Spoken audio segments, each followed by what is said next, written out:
Hello, and welcome to a special episode of XenoChat News Edition. I am your host, Tyler, along with my co-host, Justin. What's up, everyone? Okay, and we got a round table of excellent people here. First up, we got Chris. Hi. We got B. Hey, hey. We got Mary.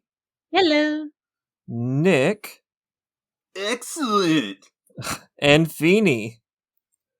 In the not too distant future. Okay, I don't want to do the entire MST3K song. It's okay. So yeah, special episode because we heard some special news this week.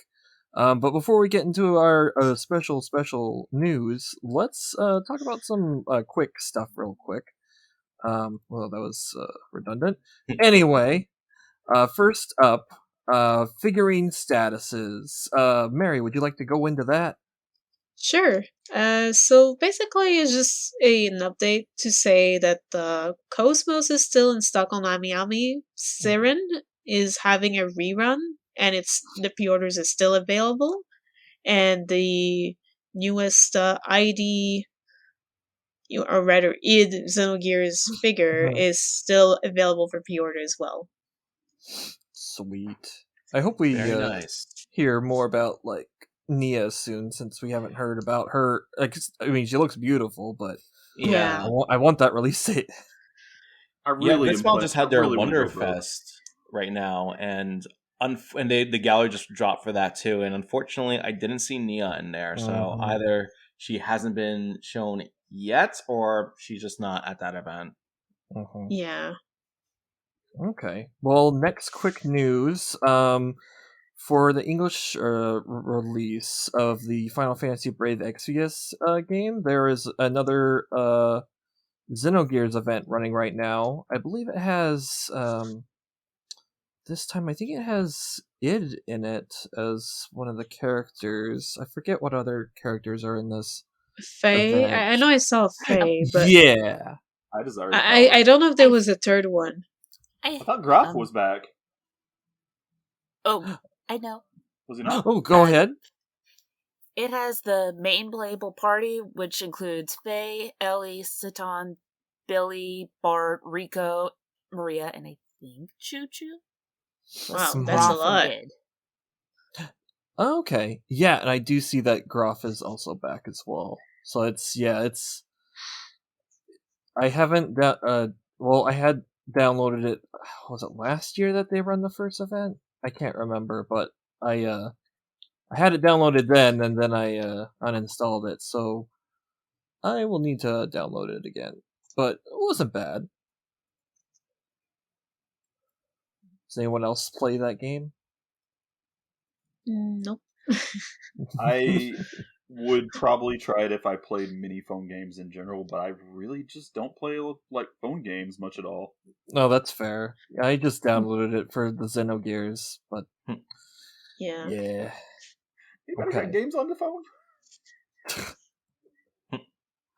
All right. So, got the small news out of the way. The big news, as everyone knows, yes, Xenoblade Chronicles 3 was announced. Indeed, it was during the Nintendo Direct yesterday, and man, I was not expecting it to get revealed during that. I mean, I had a feeling we were gonna see Xenoblade 3 at some point. Just wasn't expecting it to be this direct. I don't know. I feel like my brain felt it because I kept being hype all day and I was not able to shut it down. It was like, it's probably not going to happen. It's probably not going to happen. It's probably not going to happen. And then it happened. I was like, what? What? Well, wasn't it like just a couple months ago where like we heard rumors, rumor, and then bam, it's like, oh crap. Yeah. And take my money now. Just take it. I did get a bit emotional, even though I was trying to hide. It was just like, oh my god, I'm so happy right now. I know it was. But the music didn't help. The music in the trailer was very good. Oh, it's beautiful. When isn't it good? Like all music in Xeno is always god tier. It was like the giving me chills kind of shit going on in that one. Yeah.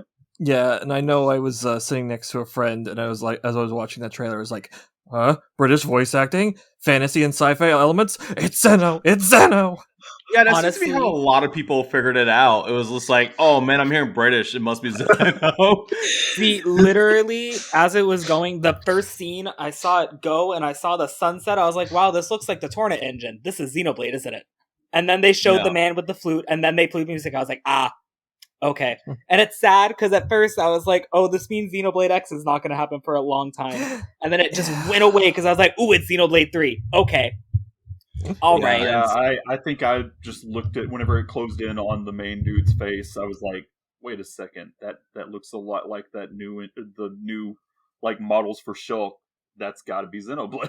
Mm-hmm. And speaking of the music, it was confirmed by Takahashi that Yasunori Mitsuda, Manami Kyoda, Ace, Kenji Hiramatsu, and Mariam Abunas. I'm going to butcher that name. I am sorry. They basically, like most of the previous composers from the last couple games, are going to be returning to do the music for this one. So yeah, it should be pretty darn good. They do it right. So how are we remembering names this time? What's the trend gonna be? What's this boss theme gonna be called? Because we've had you will recall our names. You will know our names. You will play our names? What's my name again? Whose name is it? Whose name is it? Yeah, it should be whose name is it, or what's my name? That'd be pretty funny too. What if they did a wink to Gurren Lagann and were like, who do you think we are? Yeah. Honestly, that'd be kind of spot on. Yeah. Oh man. But there's so much to absorb from that trailer. Holy snap. Can I just say the music gave me Knocklium vibes? Oh yeah. Like, big time. I'm like, yes. That's my favorite theme. Yes. Just yes. So, do we start with in the order of her beautiful, ginormous duck, or okay? We can talk about this. So, all right. So, Tetsuya Takahashi had this big, there's this big article from Tetsuya Takahashi. It was an introduction of Xenoblade Chronicles 3 from Executive Director Tetsuya Takahashi. You can find this on Nintendo's official website on Nintendo.com. I'll try to put it in the show notes.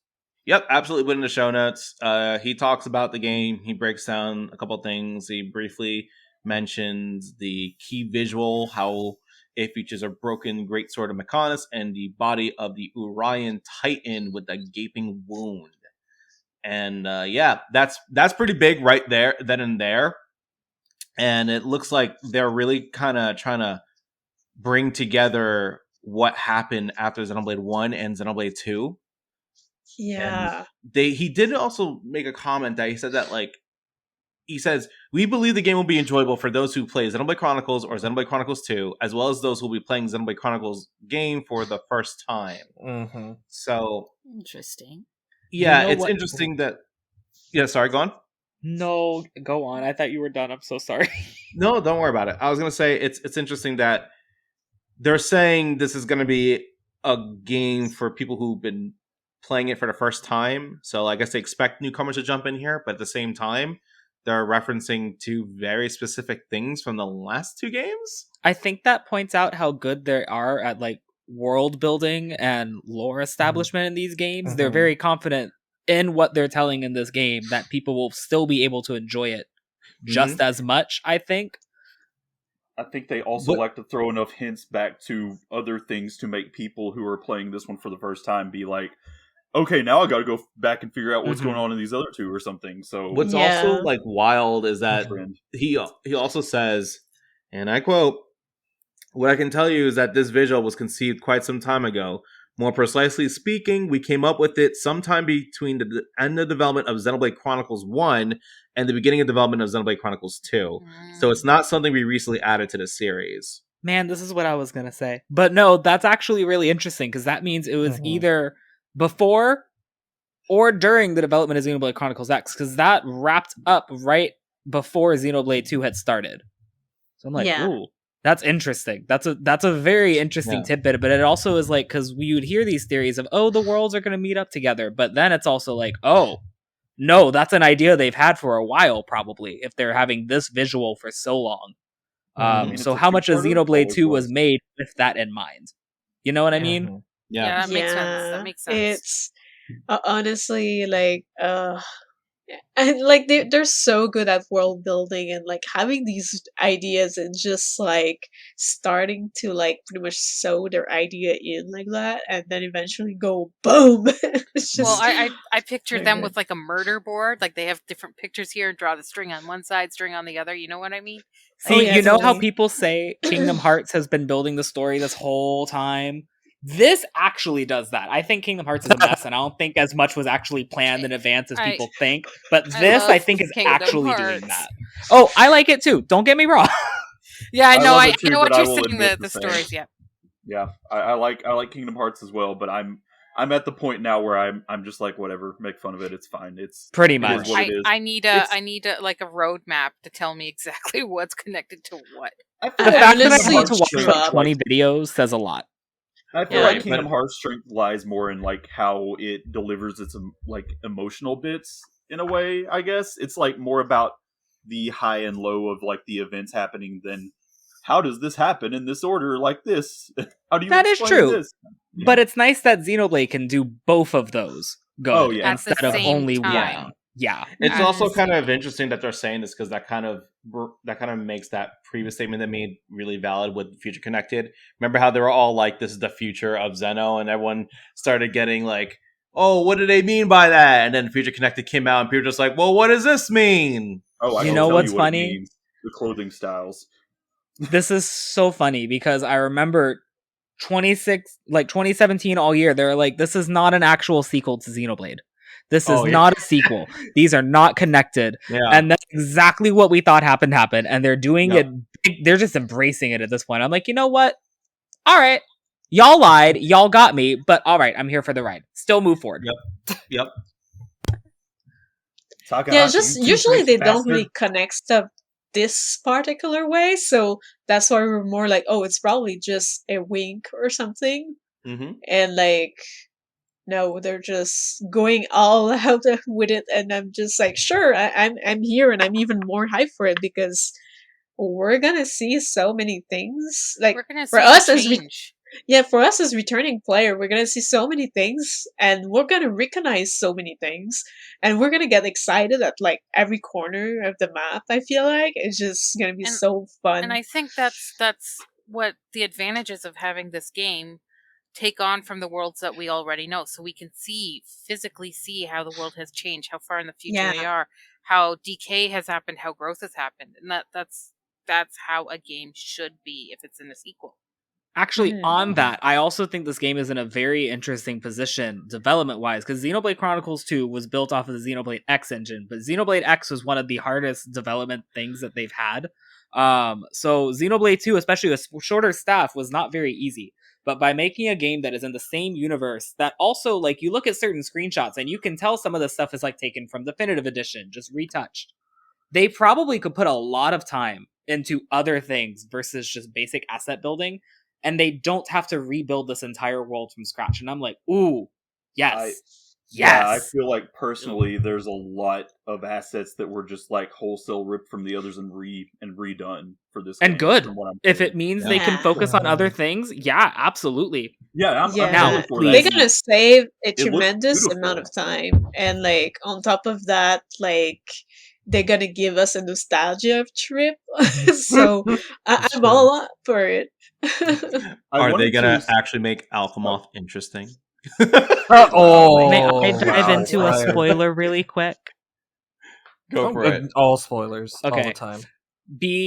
This may be getting to that territory. I'm very sorry. I don't care. I don't care. We had discussion. Love spoilers. I know. I still feel bad. So I'm one of those weirdos. We know the big scene at the end of in the Xenoblade 1, the Big Bang. You know, it's a giant revelation that the Earth was reset and they got pulled into some sort of dimension. Xenoblade 2, we had the big revelation that it's literally the same universe, same event, so on and so on. We already know that 2 times now. So what exactly is the big revelation going to be? So now I'm wondering, what happened to get these two worlds converging to then end up in this warlike state? What I'm happened? wondering What too, big but event? I'm wondering too, but like Ship wars. there were already side by side dimension type things, from Well, my yeah. understanding. Yes, So yeah, that's maybe right. something happened and it just merged them back together, and everything went. This is That's my the impression I poof, got. you know. So my theory is they assumed- put Klaus in front of sorry. another big red button.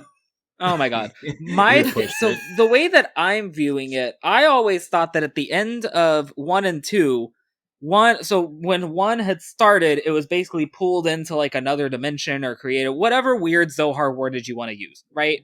And I'd assume that at the end of that game, they had just been brought back, especially since the conduit had seemed to leave Earth, but then this place still has ether, so I don't know. I have a feeling it's back, but I don't know.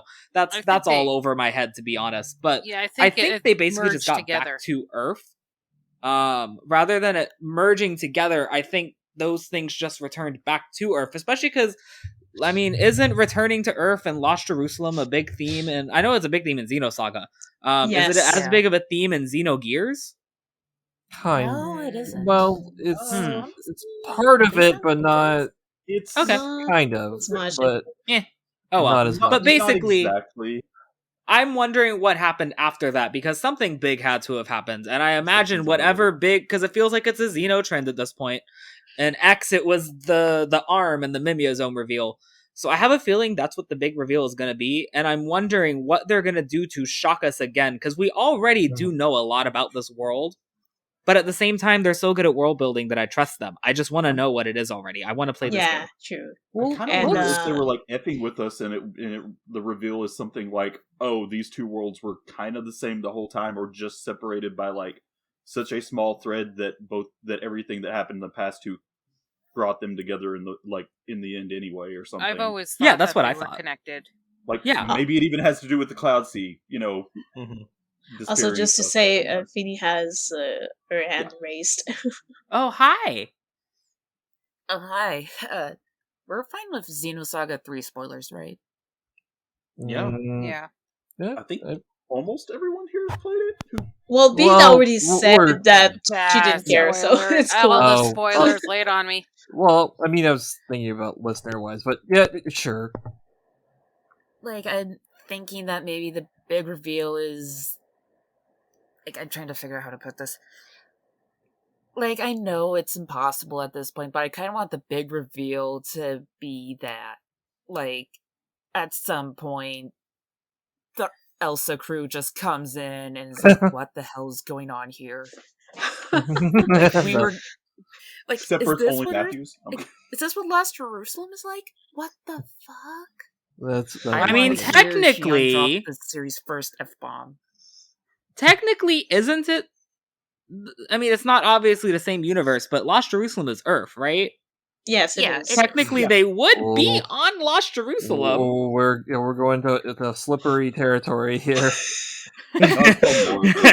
Listen, we already brought up the Elsa crew. We're already on slippery territory. I know. I thought we know. agreed not to go into this whole just the Blade games connected, not any of the others for now. Okay, 1 and 2. I think 1 and 2.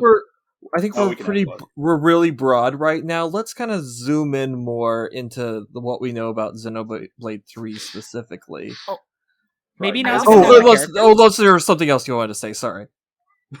I also have thoughts about the flute, and you Mhm. know at this point, but I'll save that until it's, like, relevant. Alright. Can I actually? There was something that I wanted to mention earlier because it had to do with that opening statement from Takahashi a little bit. Mhm. It was Okay. relative to the part about the Orion Titan and the Mechonis sword next to each other.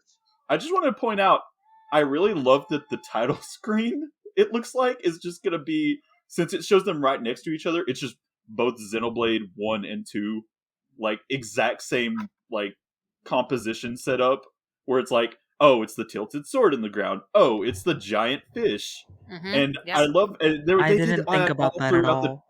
Yeah, they did that all throughout the trailer, too, with certain, like, shots. Like, that scene where all those soldiers are running up, and it's just like the start of Xenoblade 1. Yeah, like exactly. the same angle and There's everything. even I saw a Twitter And I post love today stuff where like it was that. even like the exact frame of like the explosion and the side shot of it. Like it was the exact frame like Xenoblade 1. I just But love how they they do that. use cinematography to mess with us like that. Mm-hmm. Yeah. Yeah. I mean, when you think back of like the ending of Xenoblade 2, like a lot of it was very much like the same type of cinematic as like the ending of Xenosaga 1. And Oh like yeah, they just love doing that shit, you know? So I'm not surprised at this point. They're gonna mess up with us with that kind of stuff. Yeah, they're like, and we've all seen this trailer, obviously, but there are so many little things you can pick at in that trailer. Yeah. And they know that we're gonna do that. Like, so let's do that. A few of us already It's a have. much meatier trailer than the first one we got for 2, too. Which, I mean, it's a lot closer, but I mean, even then, I'd say this was meatier than even like the E3 trailers or anything like that. This was meaty. I was also surprised that they released more details on the actual websites and even on the Twitter accounts too. So that was really cool. Like, I was really happy that we got all the character names like pretty quickly, because at first they were all available in Japanese, and we're all like, all right, so let's get the names out. And in fact, when we did this doc, I actually had it out in katakana, and I was like trying to come up with what I thought the English name would be based off of that. And then like a few minutes later, we got the official English one. Like, wasn't there somebody who was working on translating the Japanese site, and then right as like they finished, the English site went up? Yeah, something like that. Oh, that was we know this much already about each character. Okay. Actually, Lugo Banda had translated some, I believe, and then like right as soon as he got his up, they released the official stuff. Literally, like the minute they posted it, they had posted that. I was like, y'all gotta be kidding me. Yes. They even went on Twitter and started making threads. I was like, come on. So, we can talk about a little bit about like the world, but before we get to the characters, let's talk about the world real quick. Yeah. The world itself. So it's called Ionios. Yeah, it sounds like Bionis, but Ionios. Yeah, Ionios. I think that's probably how it's pronounced. Ionios. So it's called that, and it looks like there's two main nations there, right? There's Kevs or Kieves, and there's Agnes. Kieves, I'm going to assume it's pronounced Kieves. Kieves is a nation where mechanical technology was developed. Their armies are composed of units consisting mainly of combat vehicles. They use units of small mobile weapons operated by soldiers riding them. So it looks like this. They're very much kind of like the Mechon. Like it's got that vibe going on for them. Like more they of a sci-fi even have vibe. The same armor from the Xenoblade 1 army. Actually, it looks very similar to like the what is it called? The Colony Defense Force? Yeah, the Colony Defense Force. It looks a lot like them, but if they were a bit more advanced and slightly more on the sci-fi side rather than steampunkish. So they really look like almost exactly the same. Yeah, and like another thing is even some of the armor kind of like and their technology is kind of reminiscent of Future Connected, like Shulk's little belt thing, whatever. Yeah, they had the same belt thing. Yeah, they all seem to have that.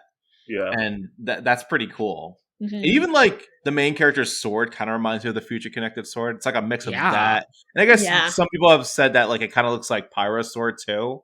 Yeah, I feel like it's a mix of both. Like it looks like a mix of both, really. What place? Sorry, I know we're not talking about characters, but which country is he from? The Noah, the one with the sword. He's from. He's from Kevis. Okay. Kez or Keys. Yeah. Also, I need to make my obligatory Ave and Kislev joke now, so there you go. Well, what's interesting about that is I think I saw somebody say that both of these words mean lamb. Like he uses Hebrew for it, and then Agnes is Latin for it. So there's also, I'd like to, without going to spoilers, there are floating islands, and it looks like a floating city that girl is rail grinding on. So, interesting. Very. Oh my god, that is something else about the trailer that made me lose my mind. We are grinding in Xenoblade. That is incredible. It reminded me of Sonic Adventure. I know. I'm like, this is Sonic Adventure now. This is great. I hope that's everywhere and not just in that place. Like, let it be on cities. Let us go on power lines and stuff like that. That would be cool. Yeah, that would be really cool. Also, no fall damage. Hopefully. Really? Yes, love it. No, I don't know. No. I don't know. Hope. That's just me speculating. Don't take that as word. I just want that to be a thing. Should we talk about the other nation? Yeah. Agnes. So Agnes is a nation strong in ether, a magic technology. Their forces are made up of units specialized in ether combat, and they fight with small, mobile, autonomous weapons. If they're clad in white and are proficient in ether combat, then they're Agnes. Yeah, and they also seem to have mechs, but their mechs look more like the mechs that was in the. I wrote it somewhere. Hold on. The high-end Tuned, like there was some mechs in there, like auto defense mech. They look a bit like those. Good catch. See, they look like those shape-wise, but then they almost have the armor and stuff. Almost looks like the stuff on the Praetorium, like especially like the armor on the dragon. I'm like, ooh. I looked at it and I got like some major like Egyptian vibes, and I was just thinking like Cassandra from 2 a little bit from a lot of like, the armor styles on those ones. Yeah, but and can we talk about their? Oh, sorry. They do have a bit of a Japanese looking style going on too. Like I don't know if it's like a winged Torna as well. Well, did y'all see like those masks? They have like demon mask as their like military outfits. Yeah, I love I it did so much. They had like some Shogun looking helmets almost. Yeah. Can I just point out, like, the 2 different nations? One is dressed mostly in black. One is dressed mostly in white. Pokemon Black and White remake confirmed. Yay!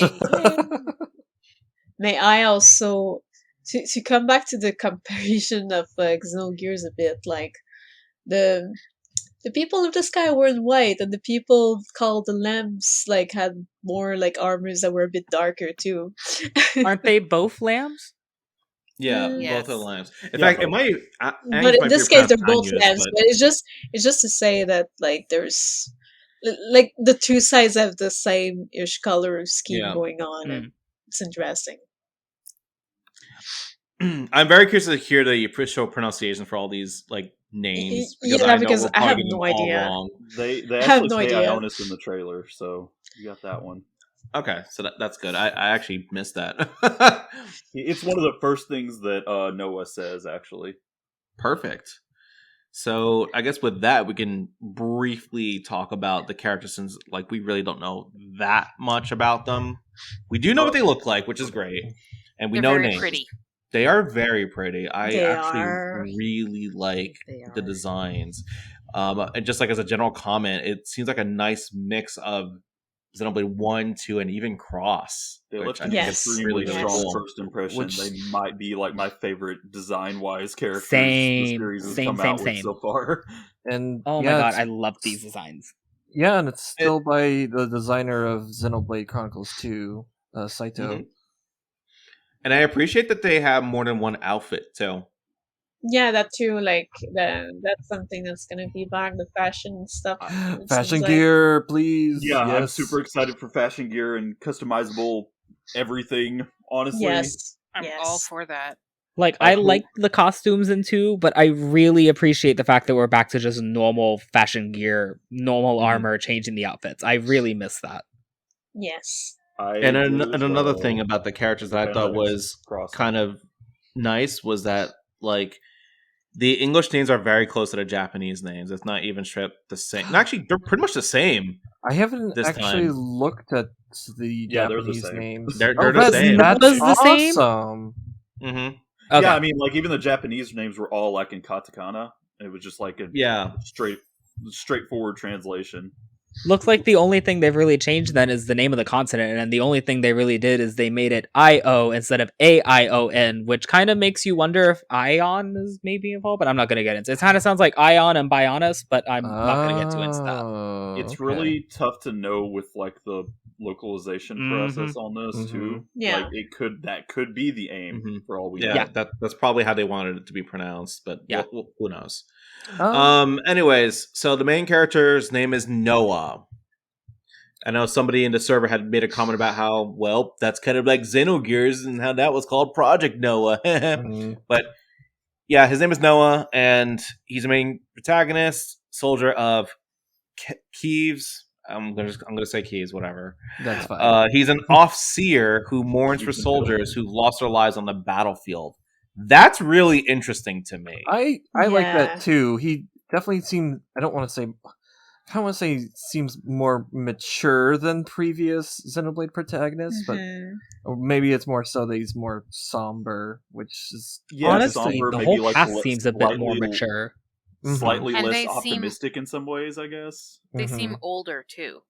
Yeah, well, I'm wondering about the age, like a lot. Watch him still be like 16. What is the name of the gray guy? Lons? If he is, if that man is 16, I'm going to scream. I'm just gonna say, I'm so tired of it. Please, just if the one girl with the hammer. Sorry, I know we're getting ahead. If the one girl with the hammer is a teenager, whatever. But this cast looks older. Let them be older. I really do. The older I get, it's much easier to relate with older characters. You just know that the girl with the hammer is going to be the oldest person in your party. She's going to be 54. Watch. She's got a core crystal. Watch her be like 300 or something. Yeah, she's 300. Nah, I mean, granted, this is getting ahead. There is something on her chest that may say something about age, but we'll talk about that when we get there. Yeah. Yes. We will, because we actually have quite a bit to say about that. Oops, I gave it away. All right, well, so you already talked about Lance. Is it pronounced Lance? It's not like Lance, is it? I think it's Lance. I think that's how it's going to be pronounced. Like, how's Lance going to have a sword? Where his name was like Osiris, and I figure it's just Lance.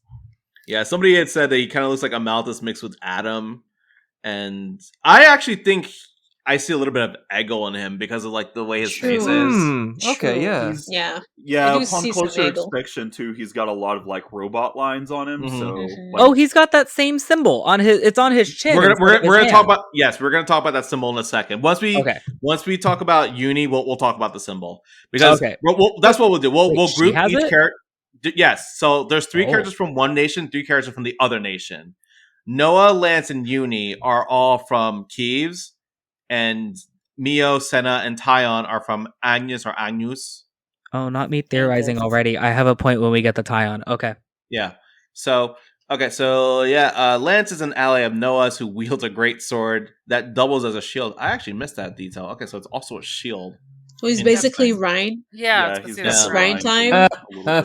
It's Lance time. Lance time. Oh yeah, it's gonna be Lance time now. Lance time. We're gonna have a clock that has both Rhine and then it goes to Lance time. I think the only thing that Lance says in the trailer is, "I refuse to believe you're him," so I don't know what to make of that.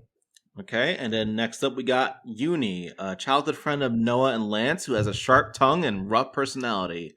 She specializes in healing her allies in battle. I'm gonna say right away she gives me Shion vibes, and I love her because that's of what that. I thought too. Yeah, like when I first saw her in that, I saw like her outfit. I was like, "Is this like episode 3 Shion?" Like, she's got darker hair in the trailer too, so it really does look like her. Her that's wings another and hair thing. changed color in the trailer. That's another thing that's kind of weird to me is that the art, like the actual concept art, she has like lighter hair and like white wings. But in the trailer, her hair is darker and she has black wings. I wonder if it's just a change that happened midway, if it's something that happens in the story that it changes her look or something. We only see her in dark areas in the trailer, right? I was thinking it was mostly lighting, but I did notice that like right away. No. There's a scene where it's in the light and she's still got like black wings. Yeah, and I was like, exactly. Oh, okay. Well, and also, we could also factor in since this is the first trailer, maybe things will change later. That is very true. Xenoblade 2 definitely changed after its first trailer, but oh my god, yes. That is entirely true. And also, can we talk about her weapon? Oh, weapon, man, is so it's cool. like a gun rifle. It's the definition of I'm a healer, but yeah, right.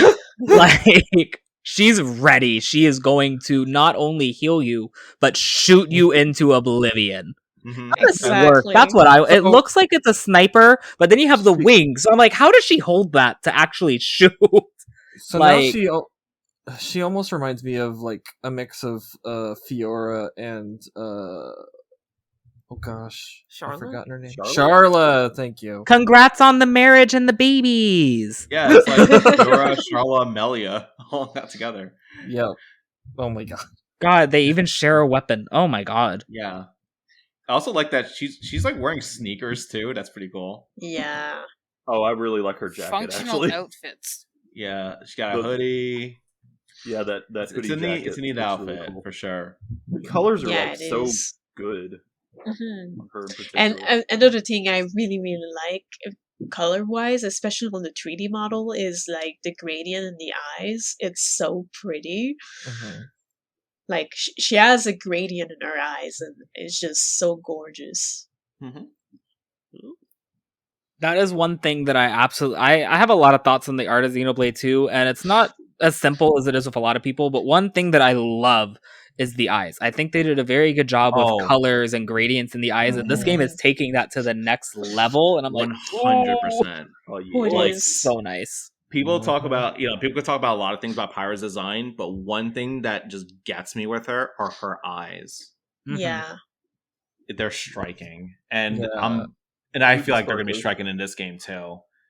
One thing that I like as a general comment about a lot of these characters that we've seen, like the artwork here, there's a lot of like wear and tear on like the armor and the weapons, and I like that they drew those details in. See, there's stuff like that, and really then there's also stuff I love from Xenoblade 2, where the stitching and stuff is so detailed. Like, if you zoom in on some of these outfits, you can see every little detail. Yeah, like, look at Senna, for example. Needs to be doing. Yeah. Wait, that's... Yeah. Oh, I love her. We'll get to Senna in a bit, but yes. We'll get to Senna in a bit, but yes. Nightmare. Thank you. Saito's talents have been reined in a very good way, and I'm very happy with this development, and I am much more a fan of this. It's very nice. So to talk about like these characters, that particular trio, one interesting thing that they all have in common. Actually, before I get to that, also Noah's pose is just straight up the main character from SMT4. Like it is. Yeah, bring on the they straight up rip that off. I love his jacket. I want to buy his. Oh yeah, his jacket is awesome. I do really like that. It really is. Is this the first Xeno protag with an outfit that isn't polarizing? Because Shulk's, it's the Wii, so it's all kind of like weird-ish looking at first. Rex, we know the debate about Rex's outfit. I feel like everyone actually loves this off the bat. Yeah, like, no complaints. Yeah. Now that I like look closely at this, the shirt he's got underneath the jacket, it's kind of like Shulk's. Yeah, actually, just a different color. Yeah, it kind of is. It's very close to Shulk's thing, especially the future connected one. Yeah, but the top is like you got a bit of a V at the top. Yeah. That's interesting, actually. Huh. I feel like this one they really upped the style to the max with like the clothing, especially from what I'm seeing, because it's like some of this stuff is just fantasy enough, but also just modern enough that I feel like, oh yeah, we could wear this stuff and it look almost normal. Yeah. It's also got that aspect. One thing that even if I don't like the outfit, like for example, Rex's outfit, it's a bit something, but it's very functional. It tells what he does. It shows his life very well. It still does that in this while making it feel like they actually can live their day-to-day life in this. Like, it feels a lot more, how can I say this? It feels like they picked these outfits out rather than it's a uniform that they were given for their job. Does that make sense? Yeah. Yeah, pretty much. Got form and function. Yeah. Good. All right, so the thing about that particular trio, Noah, Lance, and Yuni, is that they all have a certain symbol. So Noah has a symbol like right on the back of his right hand. Yuni has it on her chest, and Lance has it on his chin. So I'm not sure what that symbol is supposed to represent. I'm going to assume it's something to do with being in Kiev, or maybe being part of that army. Maybe that's what it is. It's like a mark. I feel like it could be that, yeah. You get free Apple Pay if you live in Kiev. Oh, cool. Yeah, just scan the back of your hand or whatever. There you go. Scan your chin. Yuni has to put her full chest into the scanner. Oh, God.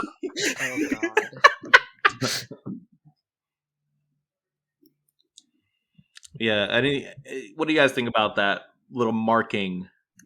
I almost wonder if it's like a birthmark of the people of those races, because it's interesting, because I mean, we have someone who's very obviously a Hyentia, we have someone who was very possibly a Machina, and someone who's very likely a Homs.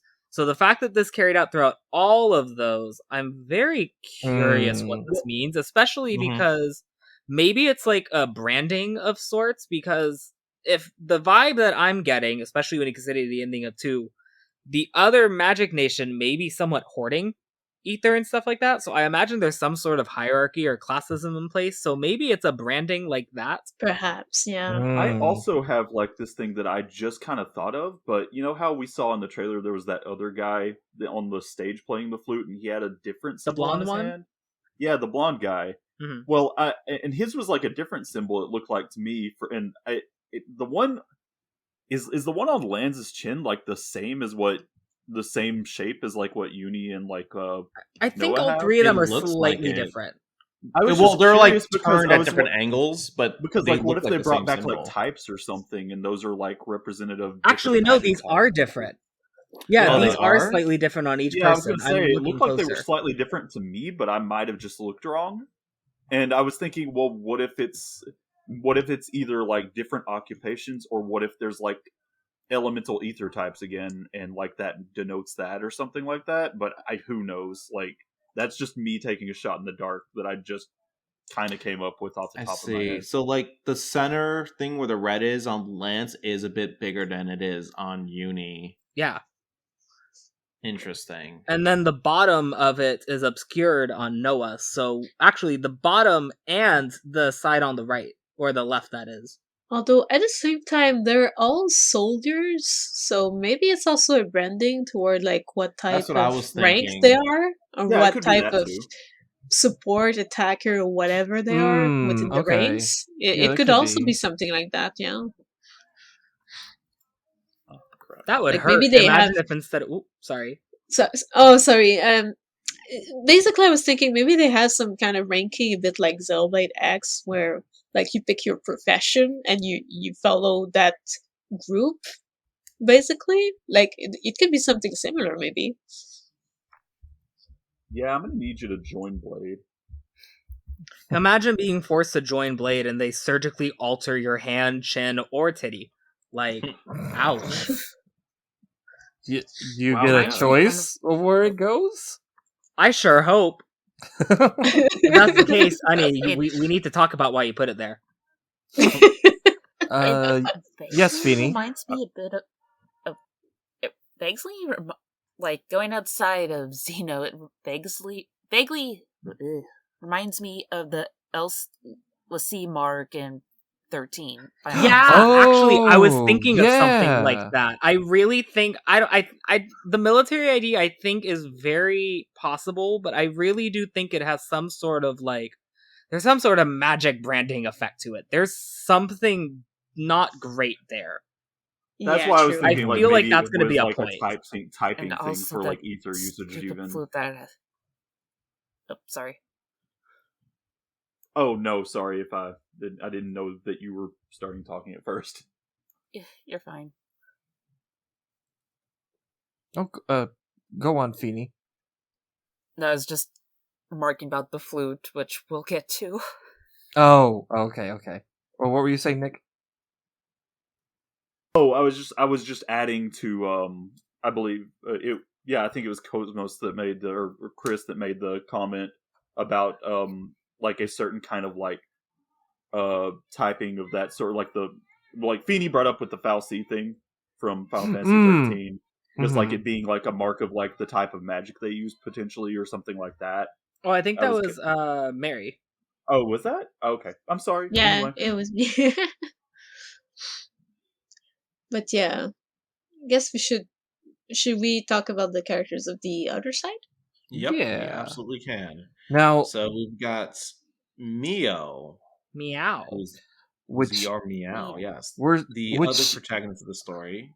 Which is interesting that they noted it as other protagonists of the story. I mean, maybe I'm over analyzing that, but I wonder if maybe sometimes the story will be split between Mio and Noah. But I wonder if they're gonna do something similar to like Scarlet Nexus. Oh, I didn't quite play that very far yet, so I was about to compare it to Tales of Xillia, where like you had a choice between like the two protagonists. That's exactly what Scarlet Nexus does. But like you would basically see the story through the eyes of that protagonist. Yep. But then if you pick the other, you would see the other perspective. So I wonder if that's what's gonna happen here. That's exactly what like Scarlet Nexus. I feel like because the way that you can basically play as any character in this game, once you get them in your party, it's like even if they do that, I feel like they'll converge fairly early. You know what they could do?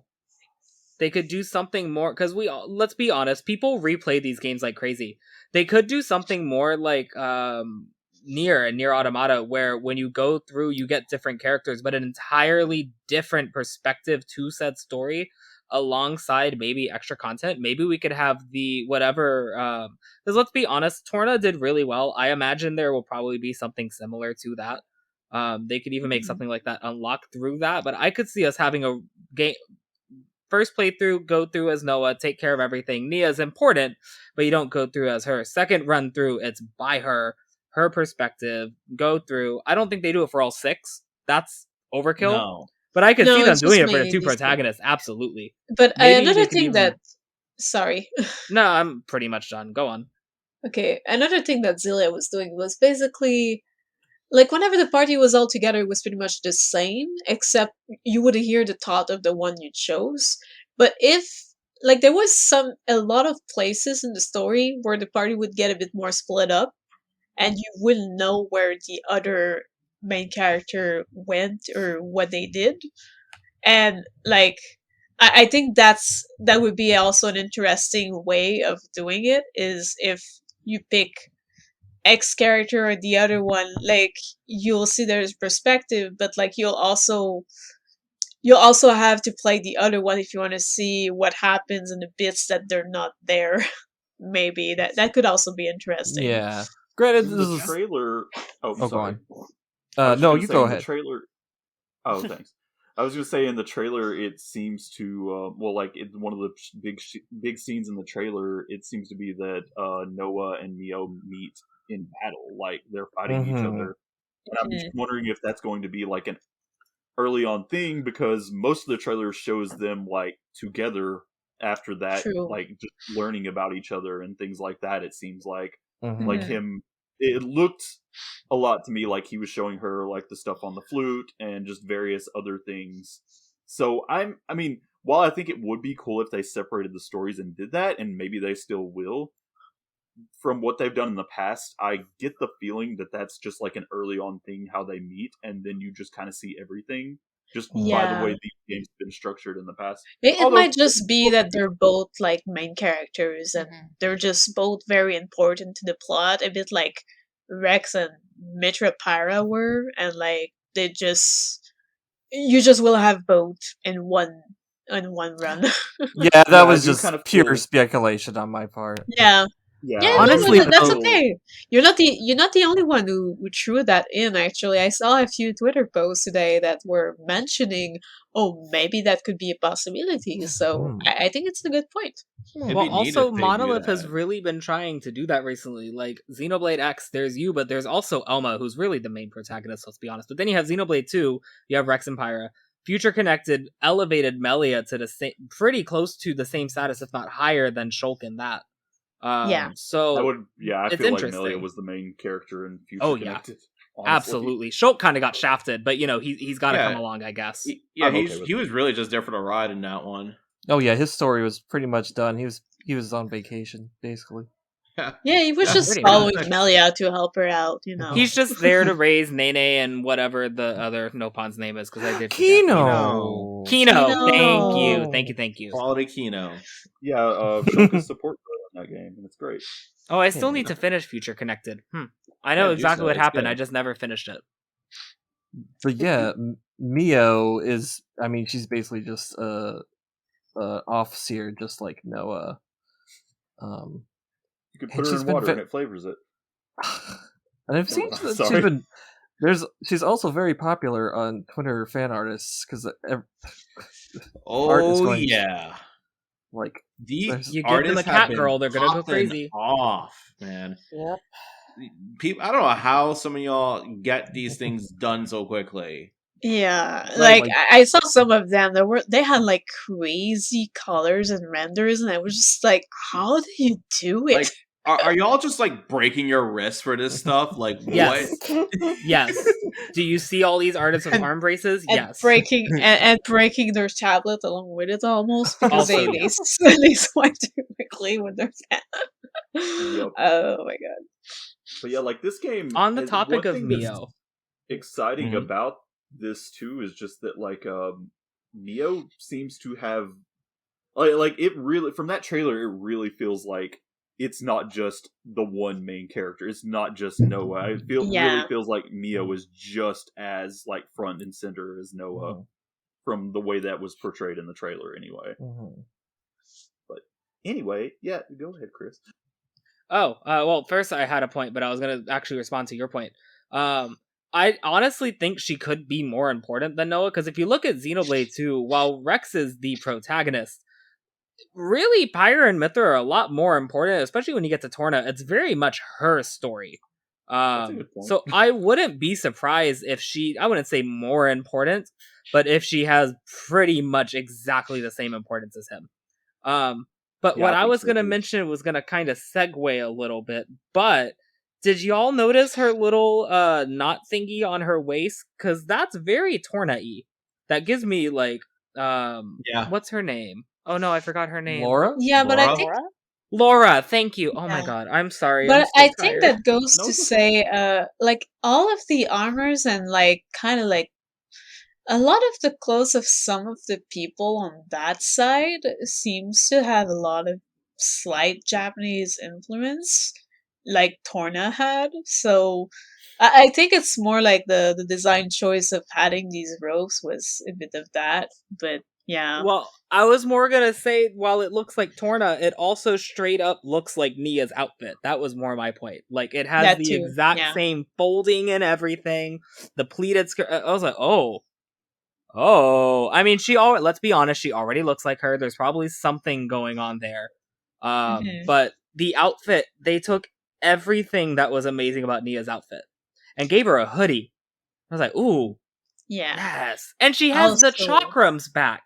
The best weapon in Xenoblade 2 she has a aesthetically. chakram, but also she has a core crystal at the exact same spot as Nia.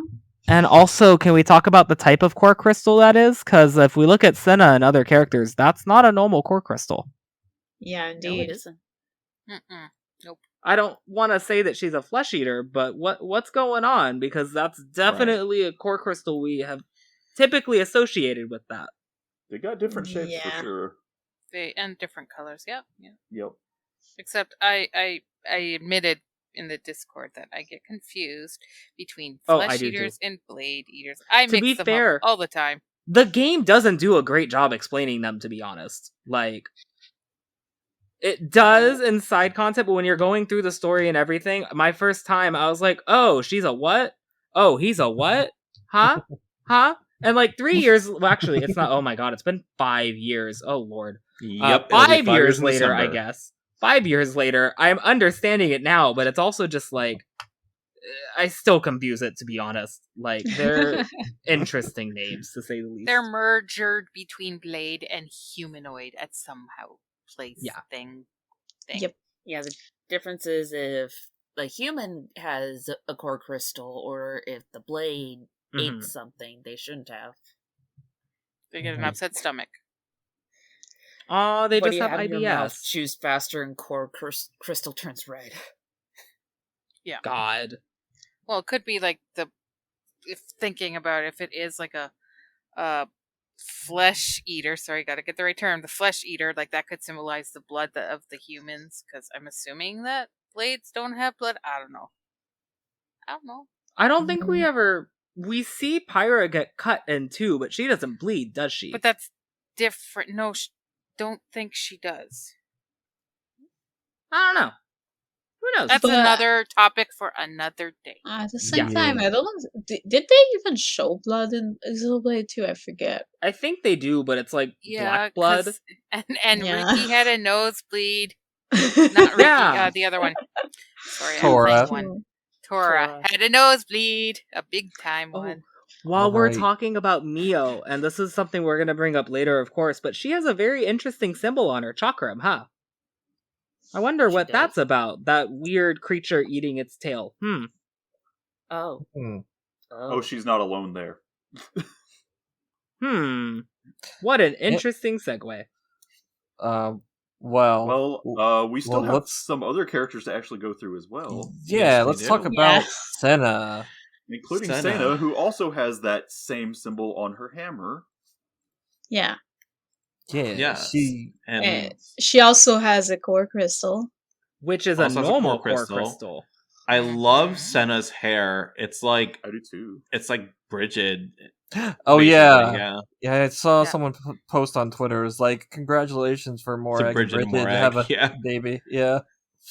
Well, then it's in this. Can I theorize a little bit about the Ouroboros thing, or do we want to wait a second because it is in her design? Well, let's. We'll get back to it. We'll talk about Tyon, and then we'll get to it. All right? Yeah. Okay. Yeah. So I was gonna say I really like her design as well. It's really grown on me, and again, I love the detailing on like her knee pads right there. I like how there's wear on it and wear on like the little hammer that she's got. Little hammer. It's like little big hammer. Little big hammer. You know, very small hammer. She's gonna bunk all of the enemies. Big hammer of like the best moderator ever. Wow. I hope that I do hope that hammers are better in this game than they were in Xenoblade 2. Yeah. They were so slow in that one. The fact that the only good hammer was a sword says that there's a giant problem with hammers in 2. So please learn from your mistakes. I like her liquid cooling system that goes across. I thought that was ether or something. There was a blade that had lines, or am I thinking all blades? Did all blades have lines? Quite a few blades have lines. I mean, even Mara has a lines. Yeah, a lot of them have lines. Have like the neon lines. Yeah. Mm-hmm. But I do like the neon bits. Those are. Oh yeah, that's actually one of the coolest parts about the blades. She also kind of gives me like Yuffie vibes a little bit. Yeah, I was thinking the same. Stuff. I was thinking like a mix of Yuffie and Tifa, especially with the sporty gear and the arm pads, especially. Yeah, and that whole attitude and her posture there. She's going golfing. She just shot it off. She's looking off into the distance with your head golfing. That's actually with your head. A giant golf club. I actually hope that if we don't get chain attacks and we get special attacks back, I really hope one of hers is just beating the shit out of someone like she's going golfing. Just. They should just rip the hammer moves from the Mario and Luigi games for her, honestly. Her hammer kind of looks like wheels. I wonder if she can ride it like a scooter. Oh my god, that would be so fun. That'd be cute. It's a segue. I can't unsee that now. Oh no! You have to draw it, Nick. You gotta draw it. Yeah. Segue. It even looks like the little thing at the tip of the handle can like extend or something like that. Maybe it turns into actual handles for going like a scooter. Wow. All right. I'm riding with this now. That's hilarious. Or maybe like the other end of it, like it has a small wheel in it. She rides it almost like a broom or something, and it just like drives on 3 wheels. God. Maybe. Wow, this is some crazy speculation. This is like way too much. We can't go this far with this. We don't need to talk about those 2 returning characters that everyone is theorizing about. This is the important theory. Please, we gotta talk about the last character, please. Next up. And he's probably the coolest one, too. He is easily my favorite character of the bunch, but Tyon. Yes. Tyon. Oh, actually, we didn't read Senna's description. This soldier is an ally of Mio and Tyon. Despite her petite figure, Senna wields immense physical strength. Yep, we definitely can see that. Anyways, over to Tyon. They didn't say too much about Tyon. It just says a tactician who fights alongside Mio using his smarts and insights. And paper airplanes. It's they're like little dummy. Yeah, he wants to duel because he has a duel thingy on his head. Yeah, disc. he has like this really cool it's like almost talismans that he's flinging out, and like they can turn into different things. And I really like Tyon, and that scarf. I am a sucker for scarves. Yeah, and this he's just really gets cool. me. I'll have Like, to I'm make like, you a scarf. Scarves Since and you glasses. brought up the scarf, we can come back to this, I guess. I'm sucker Do you think he's gonna summon a blue dragon? A red by blue dragon. Oh, what were you saying, Chris? This kind of ties into all three of the characters, so I guess we can segue, but it's interesting. The other two characters have core crystals, very exposed core crystals, and the Ouroboros symbol. This guy has a scarf near his neck where the other characters have core crystals. So I'm like, There's actually a shot in the trailer of him with it off, but he has another like piece of clothing covering. So yeah, is the black shirt like a turtleneck? Yeah, it's like a turtleneck thing. Yeah, That's I absolutely like how Nia had the giant hoodie and everything. I absolutely expect that to be what's going on here. But then I also, granted, his arm is turned the other side, so I guess we just don't know. Do we see if he has the little symbol on his weapon at all?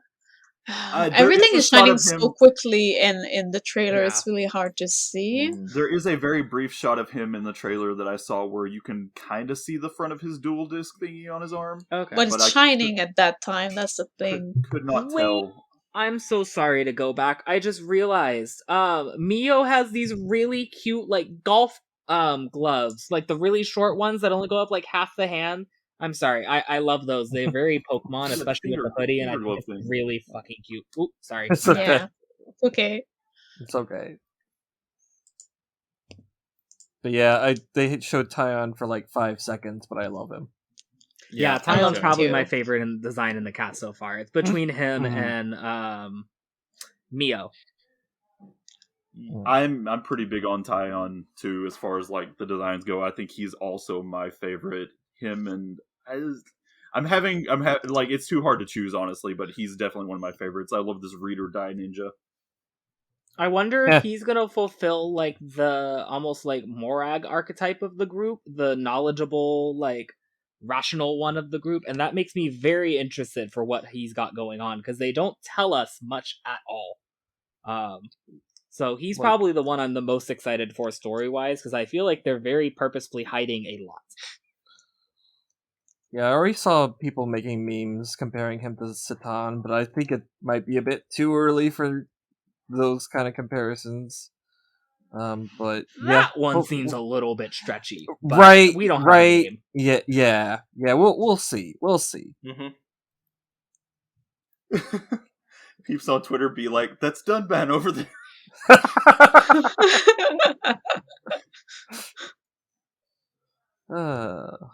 Let's see. Do we want to get into more general impressions about the trailer? And sure, we can go into those messy bullet points that we were throwing. Yes. These will be very messy because we're basically throwing them as we were like dissecting the trailer yesterday.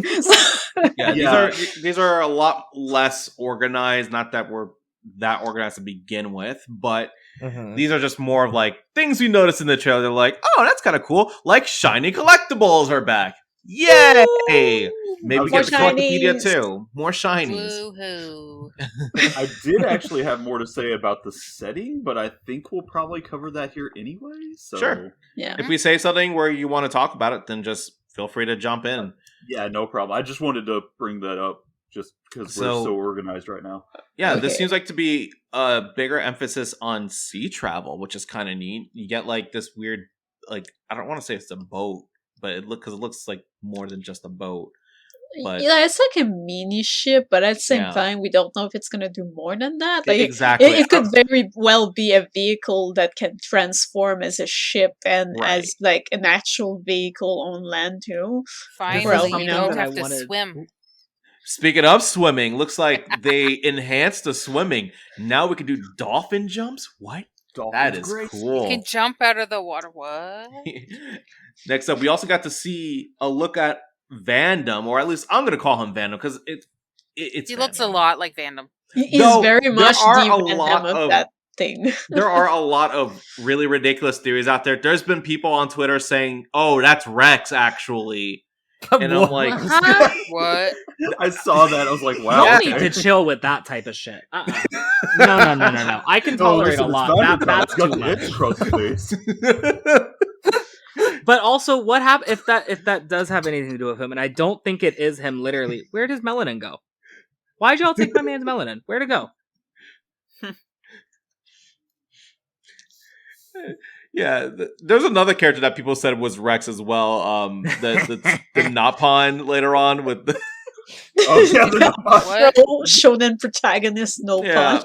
Oh yeah, no, it was that dinosaur in the background actually. Yeah, a T-Rex maybe. Okay, so other than that, looks like we're back to having 4 characters in your party. Yeah, that's pretty exciting. Mm-hmm. That is exciting. Likey. Assuming that they actually are party members and they're not like, like the Blade system where you have like somebody count as one party slot. Oh, I didn't think about that. Yeah, like, but it could be like Porna, but who knows? It feels like in this one it's really going to be 4-party from the looks of it.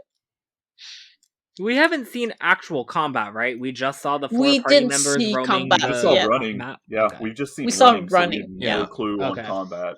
So we got some very familiar areas, like like some people were saying they saw the fallen arm. Yeah.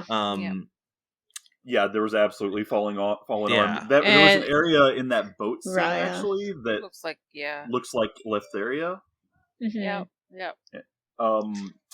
I also want to point out that I love the bit where the fallen arm looks like it's in a deserty kind of area, and it really reminds me of Oblivia from Xenoblade Cross in a lot of ways. Yes.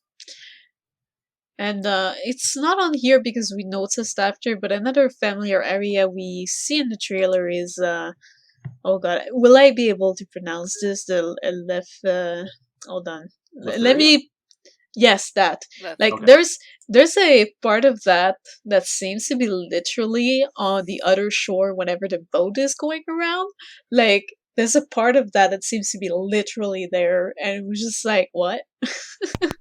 Yeah. This is something I wanted to say a little earlier, but on the note of the boat in that area, one thing that I really wish Xenoblade 2 had was like not sea travel because it's a cloud sea, but like just being able to actually go in between them, and this looks like it's maybe doing that, and I'm so excited. Even if it's just boat travel in map chunks rather than being able to go throughout the whole world, I think that's going to do a lot for immersion, and I'm very excited for whatever that area is. To be honest, I'm excited. I'm excited for any type of exploring like that, because if there's something I miss from a lot of older games was like to be able to go around with a vessel, and like for example, Xenoblade X did that with Max, and I was so excited to be able to fly around and like do whatever. So I'm kind of hoping we have something similar going on here, where we can go around with something. Because so that actually kind of it's just so fun. Oh yeah.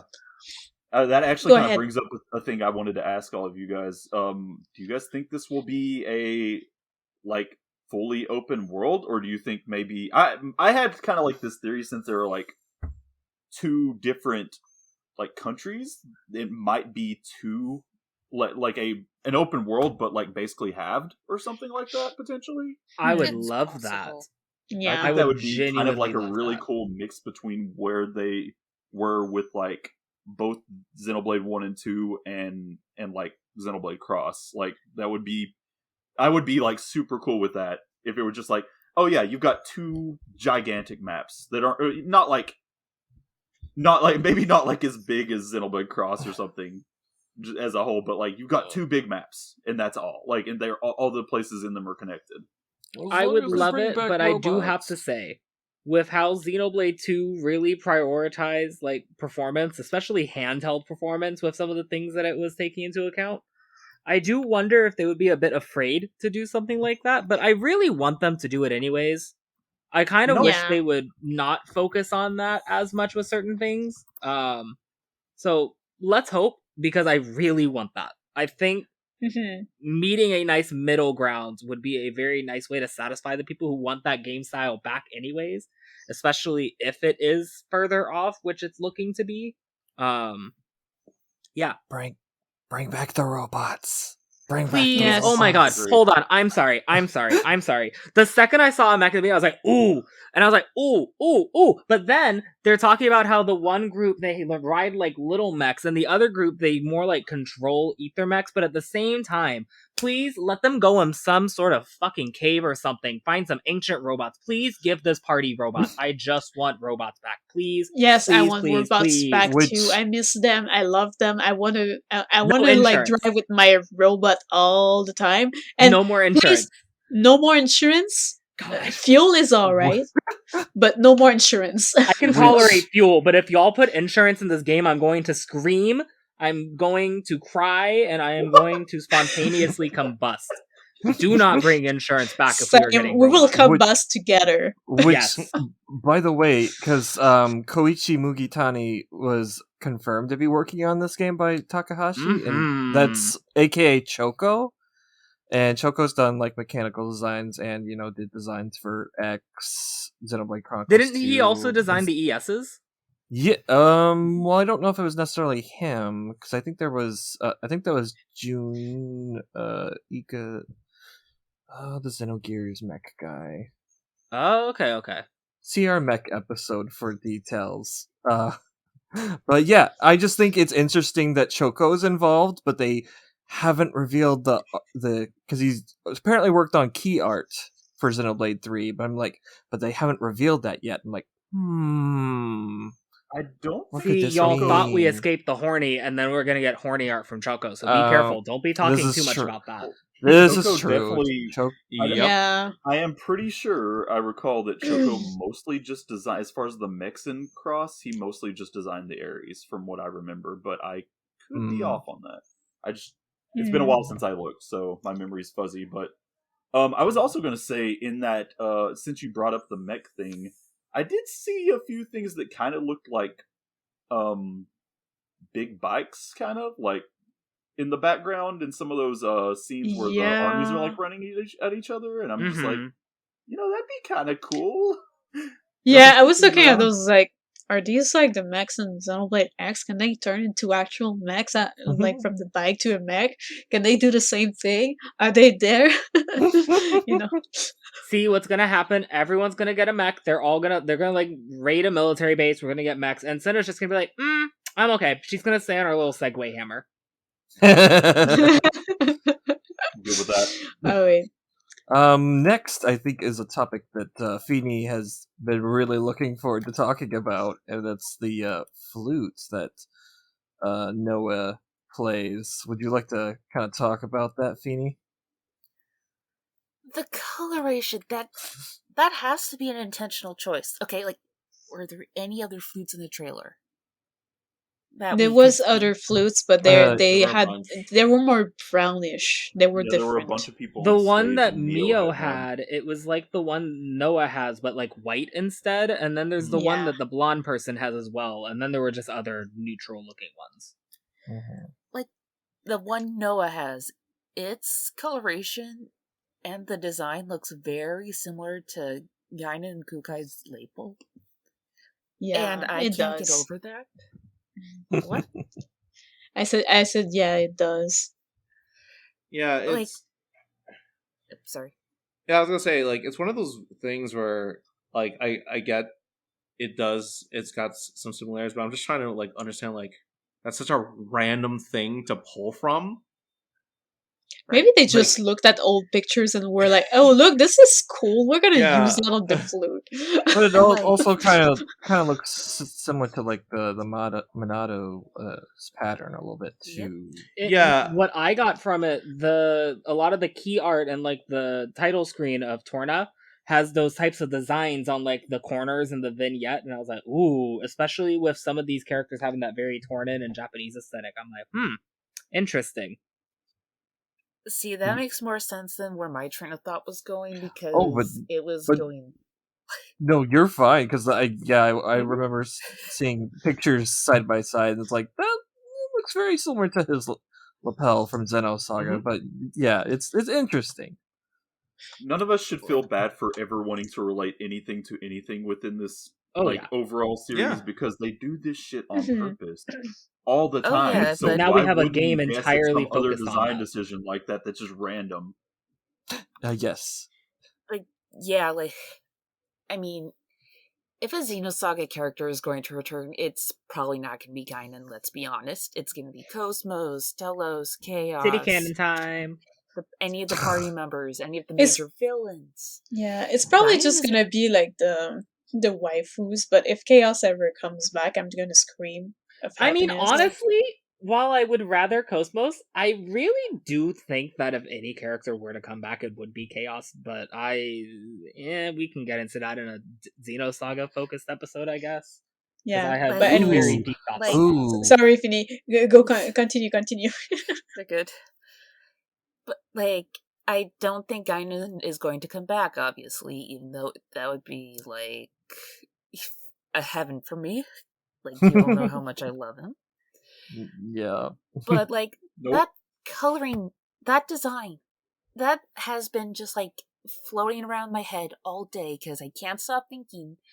Like, it was probably a coincidence. It's probably more connected to, more important characters in Xenoblade. But I am going to be thinking about that flute up until release day, or until we get more information. Wait, actually, Feenie, I can backpedal off your idea. I just had an idea.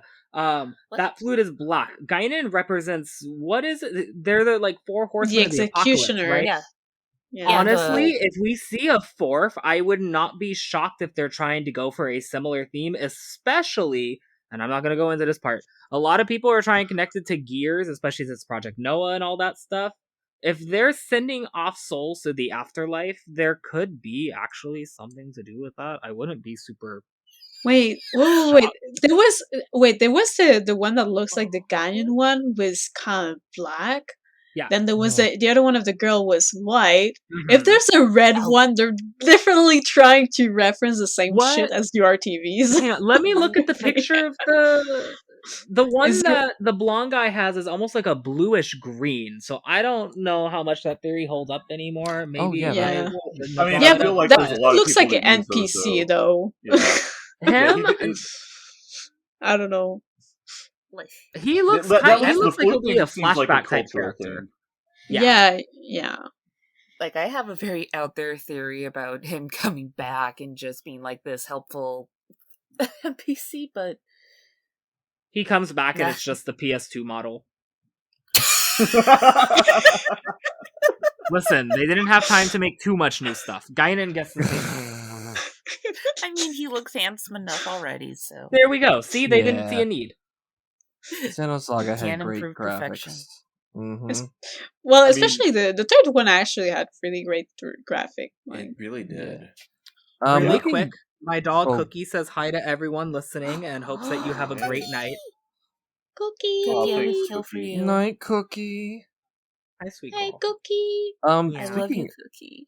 Of the flute, we can kind of segue into our next thing about the soundtrack and how it's going to have an emphasis on flutes, and it already sounds great. Yeah, that soundtrack. We already talked a little bit about it like early on, but that soundtrack sounds already amazing.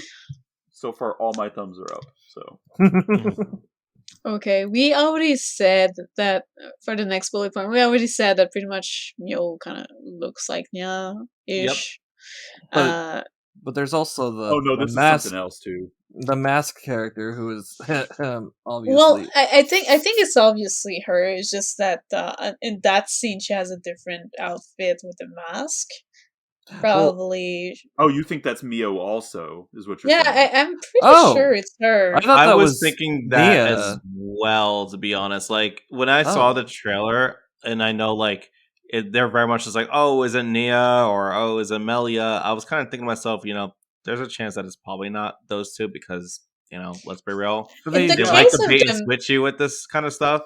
In the case of the Melia looking one, like that one, like I feel like there could be a chance, or it could be a descendant. Yeah, I could definitely believe Melio could be in this. Like now that I've taken the time to think about it, because But, I mean she's a high end Tia, Yeah, so and they she last could, longer. they last a Well, long time. So she could technically, a lot of the flesh eaters that we saw, we only because, like, for example, Cole was a failed one, so that's why he's aging and dying. right. Do Yeah, but we that was also actually have 500 proof years that flesh later, eaters too. can?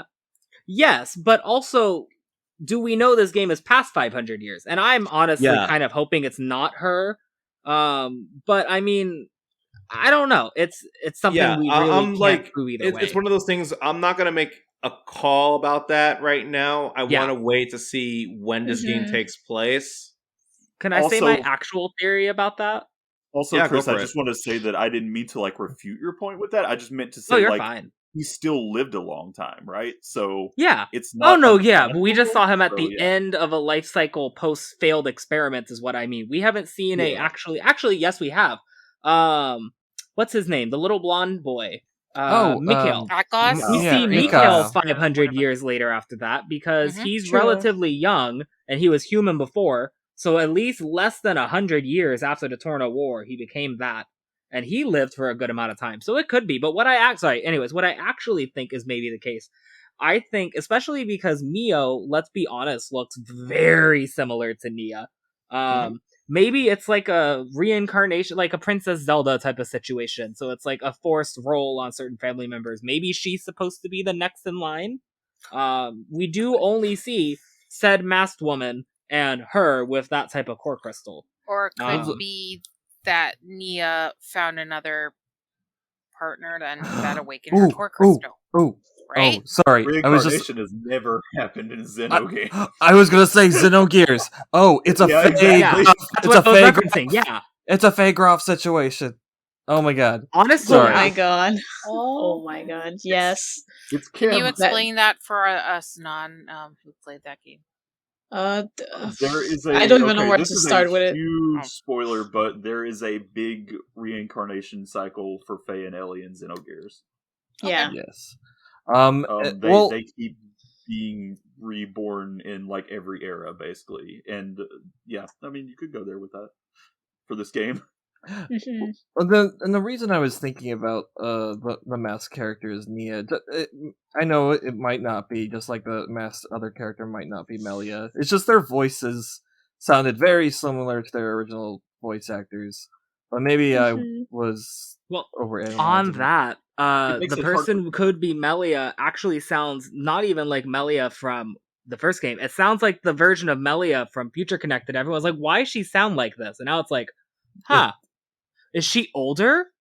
And now I'm kind of like, I wonder if this was the new direction they were going with, combined with, Jenna Coleman being 10 years older. Possibly, yeah. But also on that, just about if it is them, and I think I said this in the chat somewhere, it's not in the notes, but especially with how the old games have handled grief and living with grief, I really could see them doing something where both of these people outlived all of their friends and they are just living in a world of war and strife and pain, and they have just turned... I mean, honestly, these two people look very cold in this trailer. They're not as bubbly or friendly. Well, Melly is not exactly a bubbly person, but they looked very war-torn, if anything. So if they are doing it, I think that's maybe what they're going for, and that makes me wonder... Or not wonder, obviously, I just said what would cause that pain, but they're going to show it if that's the case, and they're going to make us want to cry, because we're going to find out that horrible things happened to our party that we fell in love with, and that's sad. Yeah, I think that would be very strong, and I think that's also a very high possibility. Yeah. But yeah. So so how much grief do you have to go to want to save the world? Which, I mean, Xeno, I already have the answer. All the other games have done it, but how much grief do these two girls have to go through? And then, then it's just, I mean, hopefully we'll be able to convince them otherwise if it is that this is going on. But how much pain and loss did they have to go through to abandon what they wanted to do to help people, to then starting wars over what looks to be wars over resources? Chris, you don't understand. Power of friendship, yo. but you know what? You're right. Racism over. Power of friendship. Y'all, Ave and Kiv, stop fighting.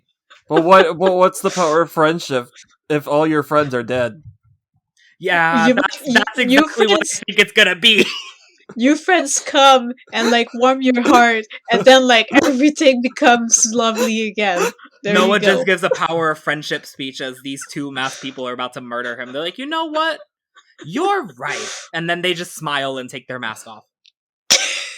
Watch somebody who's like very convinced that those are like Melia and Nia go back and just look for an NPC named Yuni in the earlier game or something. Oh my god! I just had that thought and I'm like, that's kind of hilarious to think about. So, oh no, what happened to my audio? Uh-oh. What? Oh. What? Wait, can we hold on like 2 seconds? My audio just got weird. It's not going through my headphones. Okay. Well, you're still recording. Yeah, it's still recording. Oh, I know what you're talking about. I hear you through your head. Okay. Oh, now it's being weird. Hello? Oh no. It's okay. Hello? We hear you. We hear you. I gotta say quick that I gotta go to bed now. I have work in the morning. Oh, I'm sorry. Okay, sounds good. That's fine. Glad to talk with you guys. Yeah, thanks for joining us. Bye. Have a good night. Don't stay Take care. too late. We'll try not to. Okay, I think I'm working now. Sorry. The only thing, though, I'm worried about is she just left, but is it still gonna keep the audio?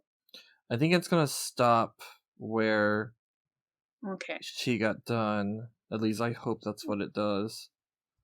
Yeah, because we never tested that before. We didn't. Nope, and you know what? I forgot to run a backup. Oh shit. I have a local backup for mine, it's looking like, if that helps any. Okay. It does it also looks like it does cloud backup, so worst case scenario we can ask them to get on there and get it that way.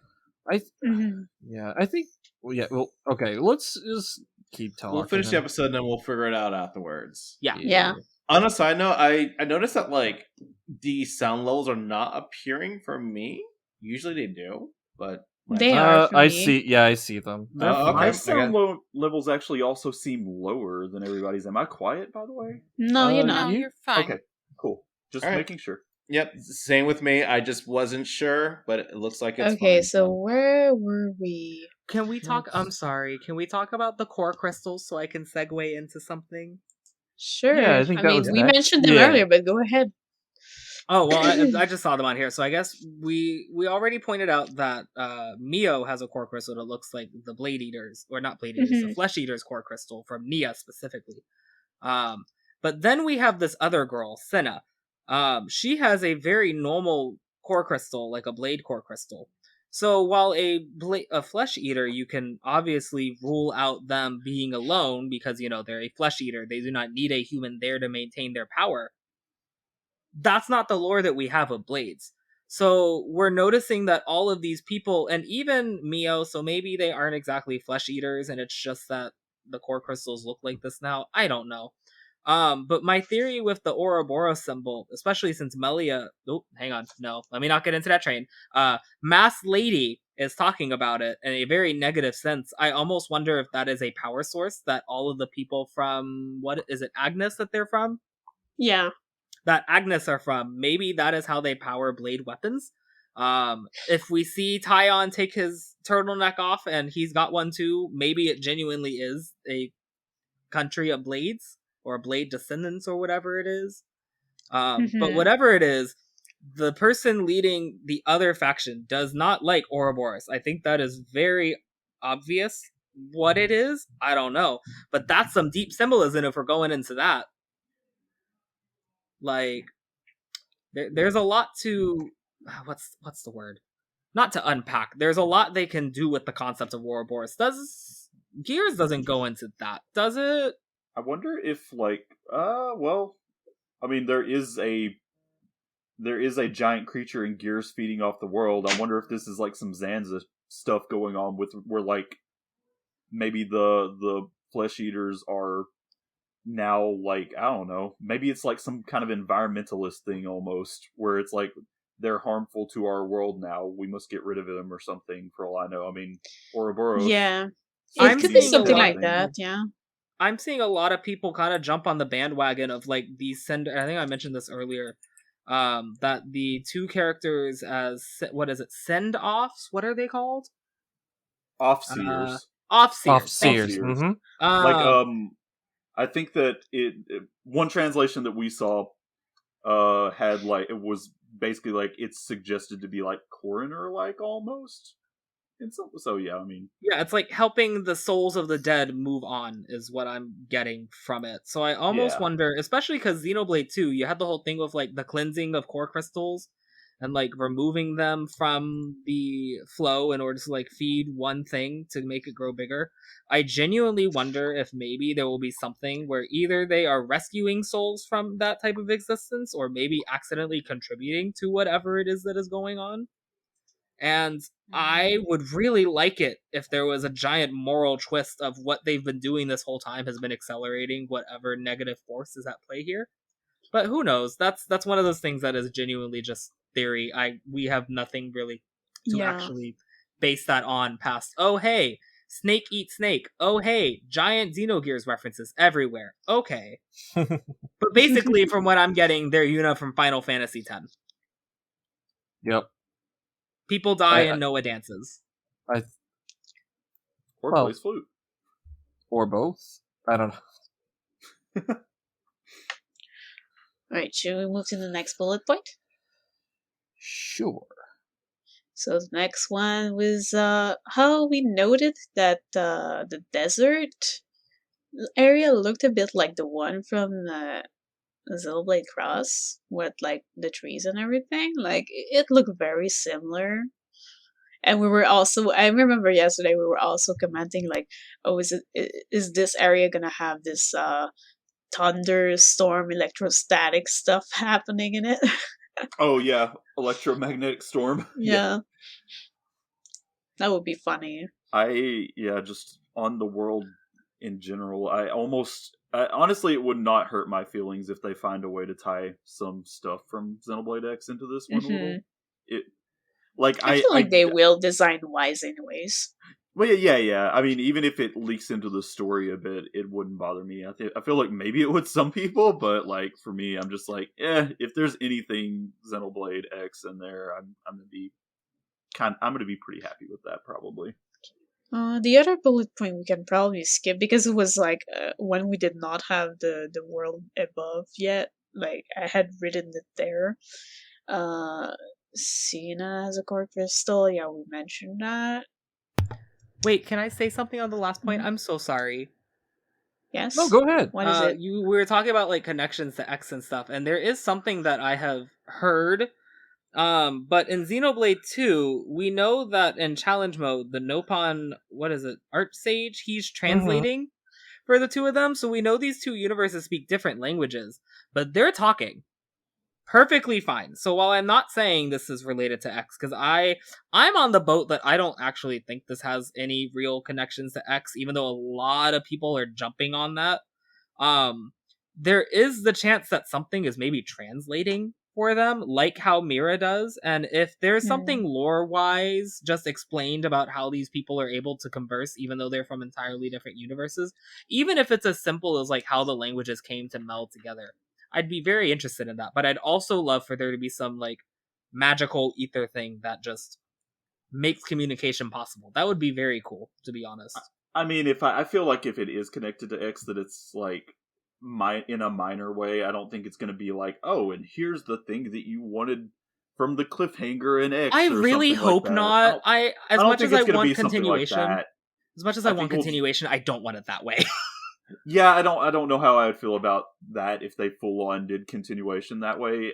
It really depends, but I see it more as like I'm just happy that there's like a lot of design-wise things that remind me of X, that like aesthetically I really like that.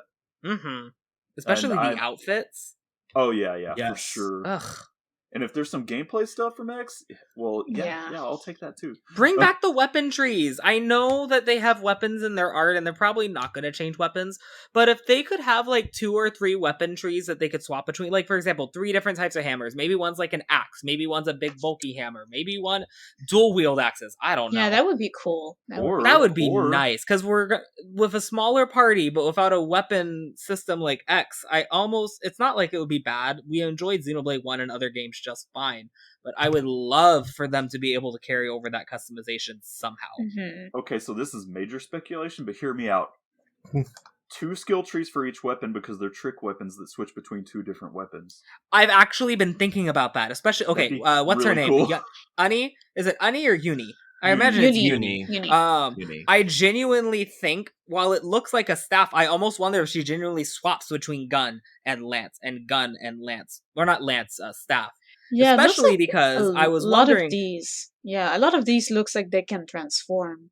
Yeah, because genuinely, I really don't want to go back to an arts palette. I know this is probably not really in speculation theory, or speculation territory. I don't want to go back to an arts palette. And being able to swap weapons, like how X did, but it changes the art so you can just swap between those arts by changing weapons, I think that's a very good middle ground, and I really want them to do that. Yeah. I mean, like, I guess it depends on what you mean by arts palette, but I think I would like it. Like the traditional one, like from Xenoblade X. Things. Like where you have to scroll through it instead of it where it's just like 8 or 10 of them on the bottom. It's so much better in 2, where you just pick the blade, pick between 3 arts, toggle. Pick the blade.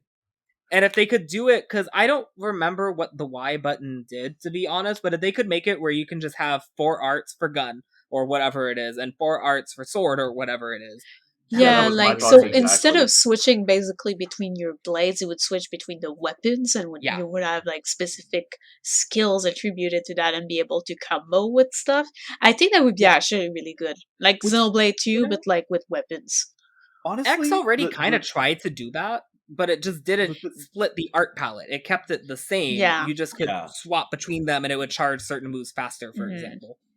Yeah, that's the thing. Like, X even had a swap weapon button, so I don't know why it doesn't really make a lot of sense that they couldn't have. Well, it does in some ways, because you can actually just go with all arts from one weapon. You don't have to have like a balance of 4 for this one, 4 for this one. So I get why they did it in a way, but it would have been really nice, I feel like, if they had just like let you assign them to buttons, like the art palette to buttons, instead of like having to scroll through the menu all the time. You know, it'd be kind of interesting. That was very nice into how they did that. What would be kind of cool is if they allow for weapon switching, right? But they incorporate that into the canceling mechanic. Please. I would love that. Please, like, let me shoot a bullet, cool. Swap in, go for like a ghost slinger or whatever it's called. Go into the. Oh my god! That would be like, they could do kind of like what they did in Torn Up, where you could swap between characters mid combo, and then have that be you swapping between your weapon styles. Yeah, that would be like fully RPGifying Bloodborne mechanics. They could also have like switch arts, even, so you could do the canceling, but then they have special arts for the switches exclusively to the canceling, which would motivate people to do it more. Because I noticed, as big of a feature as it was in 2, or at least the doing it at the exact time, maybe not like the canceling, like the weird like frame perfect stuff, but if they could incentivize it more, not just with faster recharge, but for specific moves, that would be nice. That would be really, really nice. Listen to us. We are designing this game well. Listen to us. Yeah, we're going into a lot of speculation here. But I'm just saying, mechanically, that would be amazing. Yeah. Which I can't wait until we get our first look at the battle system. E3's not too far. I have a feeling we'll see it probably outside of E3. Really? There'll likely be another direct. I think there'll be another direct. Yeah, they usually do another direct around E3, like sometimes after or before, and that's where they do their announcement. They don't really participate within E3 that much anymore. Wasn't Xenoblade 2's first combat shown off at E3? Yes, but after that, they kind of stopped going at E3. That's what I mean. Like, recently they kind of stopped. Torno was smaller.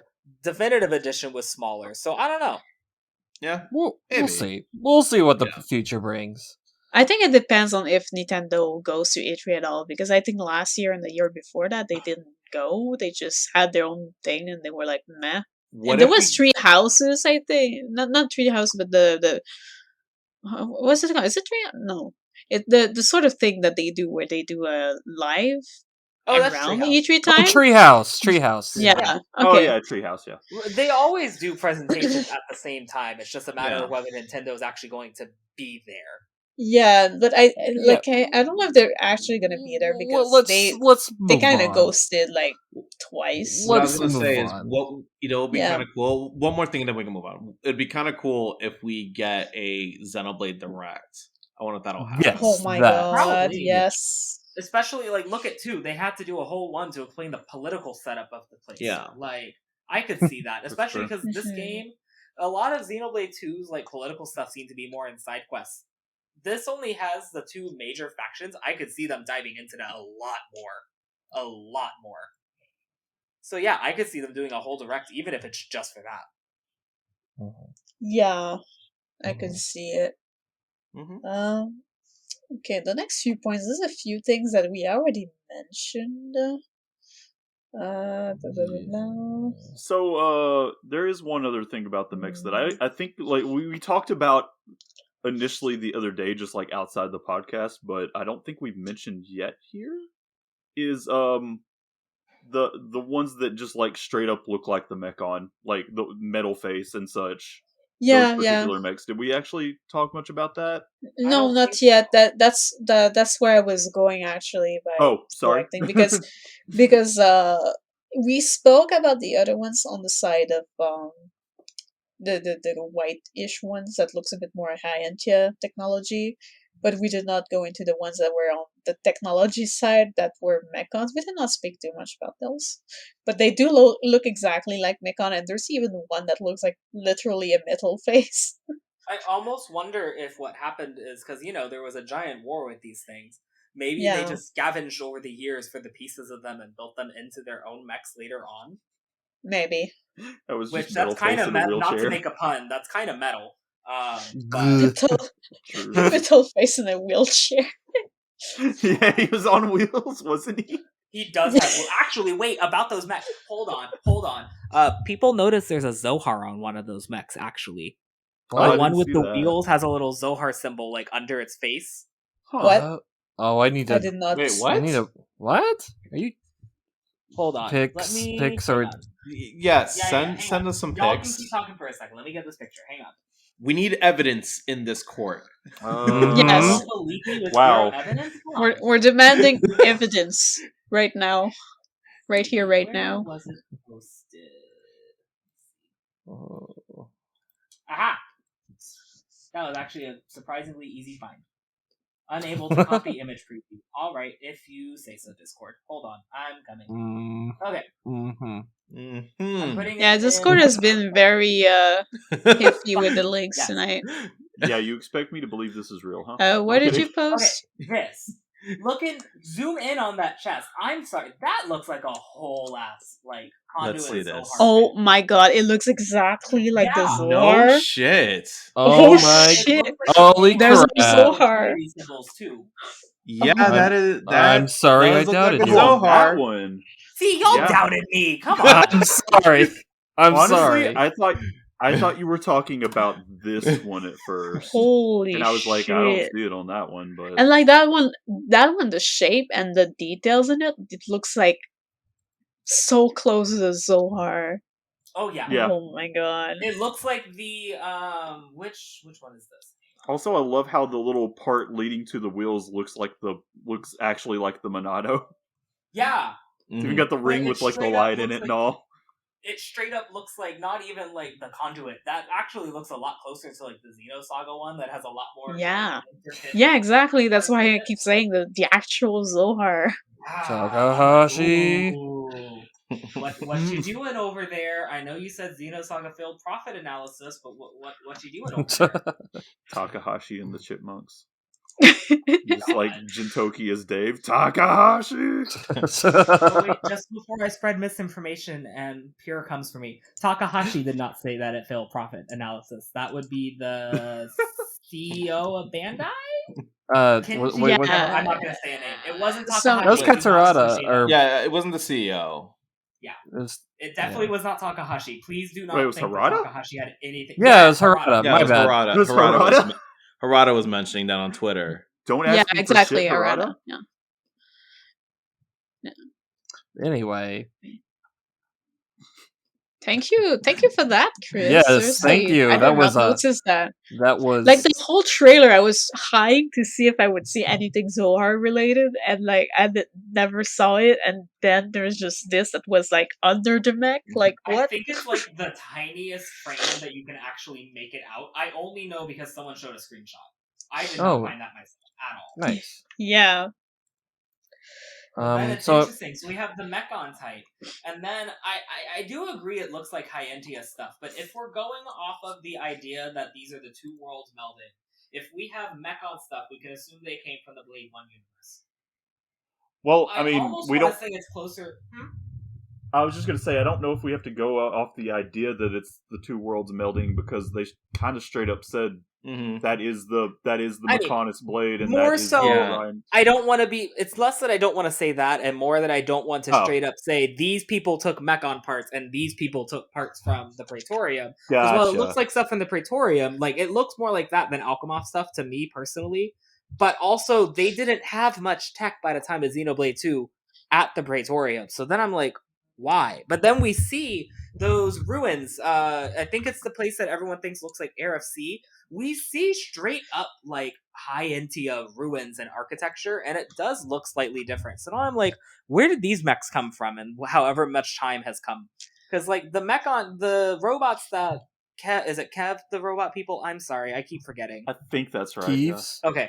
Keeves, thank you. Keeves. It's very easy to jump to the conclusion that they use Mechon stuff because it's literally there. But if we're following the logic of each of these worlds taking technology from their world, there's not really that much in 2 that matches that up. A lot of the techie stuff in 2 was from the world tree, and was very much like sci-fi. Like Mechon are very fantasy sci-fi, less like traditional mechs and stuff. Meanwhile, you have fucking motorcycles running you over in the world tree. Like it's a very different aesthetic than the robots that we actually see them using. So I'm like, ooh, what happened? That has a lot of implications for the in-between to me, and I hope it's not as simple as just they raided the Hyentia tombs and got those robots and used their parts. But we'll see. Mm-hmm. But yeah, there's a Zohar, so y'all go crazy. Woo! Okay, but aside from that, how about we talk about sorry. Oh, I was going to say the 2 Nopon characters that showed up in the trailer. Yeah, that's where I was about to go. Like, the Afro Nopon looks like a shonen protagonist with an afro, and like the other one next to him looks like it could be a magical girl Nopon. I don't know. The vibe because she had a little uniform and stuff. Yeah, somebody said that she looked like Nurse Joy. Kinda, yeah. Yeah, the vibe I'm getting from the first one, at least, if anything, maybe Rex is like a legend, and he's like dressing up after him. He's dressing up to be like Rex. Exactly. Because let's be honest, I want to be Rex when I grow real. up. That's a wig. That's entirely a absolutely. wig. You cannot convince me otherwise. Yeah. So like, I don't know, but people are like, it's Rex reincarnated. Yeah, like, no. Yeah, like that is a much like what you said is a significantly more plausible explanation than simply, Rex just became a Nopon. No, I think it's really just the Nopon is like admiring Rex legend and just wants to be like him. Mm-hmm. Especially that like Rex was pretty close to Nopons too. Like they had a Nopon in their party, so it could very well be he was associated with the trading guild. That too, like it could very well be just a descendant of whoever people that worked with him before, and like just wants to dress up as Rex. I just had a thought. Is the term Heropon used at all in reference to Rex in 2? Like, do people acknowledge him as such? I don't think so. Closely associated. Oh well. I don't think so, but it could happen in the future. I could see it happen. But that's kind of the vibe that I'm getting, is that he's like the hero of legend just passed down because of his association with the Nopon and the Trading Guild. and this is just some weeb-ass cosplayer just out here with an afro, it's not even afro wig, it's more just Rex's amorphous blob of hair spikes. But I don't know. People are writing them off thinking they aren't party members, like playable party members. I don't know. I could see them going for more than 7 party members in this game, so I could see both of them being playable. Or, worst case, one of the 6 party members is marked for death. Let's really hope that's not going to happen this game, but it happens in most of the games. If something happens to my boy Tyon, I'm going to be sad. Oh, we riot. Mm-hmm. Oh, definitely not him. I'll stop the game. We riot, yeah. If anything, I will say Lance looks slightly marked for death. I did get that vibe. Especially since he's in the beginning. I'm like, oh no. So I'm hoping they don't. Wait, the protagonist could have vision of the future and save him like she'll save Ray. Okay, actually, about that. So when they brought that back with Xenoblade 2, I was like, okay, it's not Rex doing it. It's Pyra doing it. And they did it like once in a cutscene, and then the rest of it was just like a passive battle skill. Please don't bring back Future Vision. It was fun the first 2 times, but I actually think I would be kind of bored of it this time. If we're gonna do something, let it be something. I wouldn't mind it personally. It just feels like a bit too much of a, I wouldn't say a plot device, but I feel like the 3rd time it wouldn't have the same impact at all. Or at least just change how it works. Yeah, like, they could reuse it, but change it. Yeah. Because Xenoblade, Vision works differently in Xenoblade 2 than it does in the first one. Mm-hmm. Yeah. Well, I'm not even talking like gameplay. Like, think about the way in 1 it's used as a plot device for Shulk and his anxiety and stuff. And like the inevitability of fate and trying to change your fate and stuff like that. In 2, the one time that it's used plot-wise is just to point out that he fucked up, basically. They see what they can do, and then it's like, oh, you brought her out while you're at your lowest. That's it. It doesn't really use it past the passive skill. It's not really used much in the story at all past that. So it's not like they reused it the same twice in a row. But I would like something new. And I know they can do something new and unique. So I trust y'all. I trust y'all either way. But I would like for that not to come back personally. I don't know. I seem to be in the minority. No, we get you. So we get you.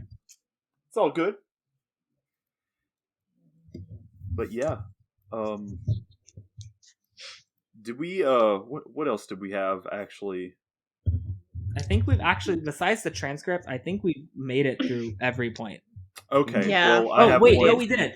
We kind of touched on the timeline of it, like in vague comments. But what are we? If this, which is, I keep saying if. How long after the ending of Xenoblade 1 and 2 are we thinking this is? Because I see a lot of people think it's like 500, thousands of years.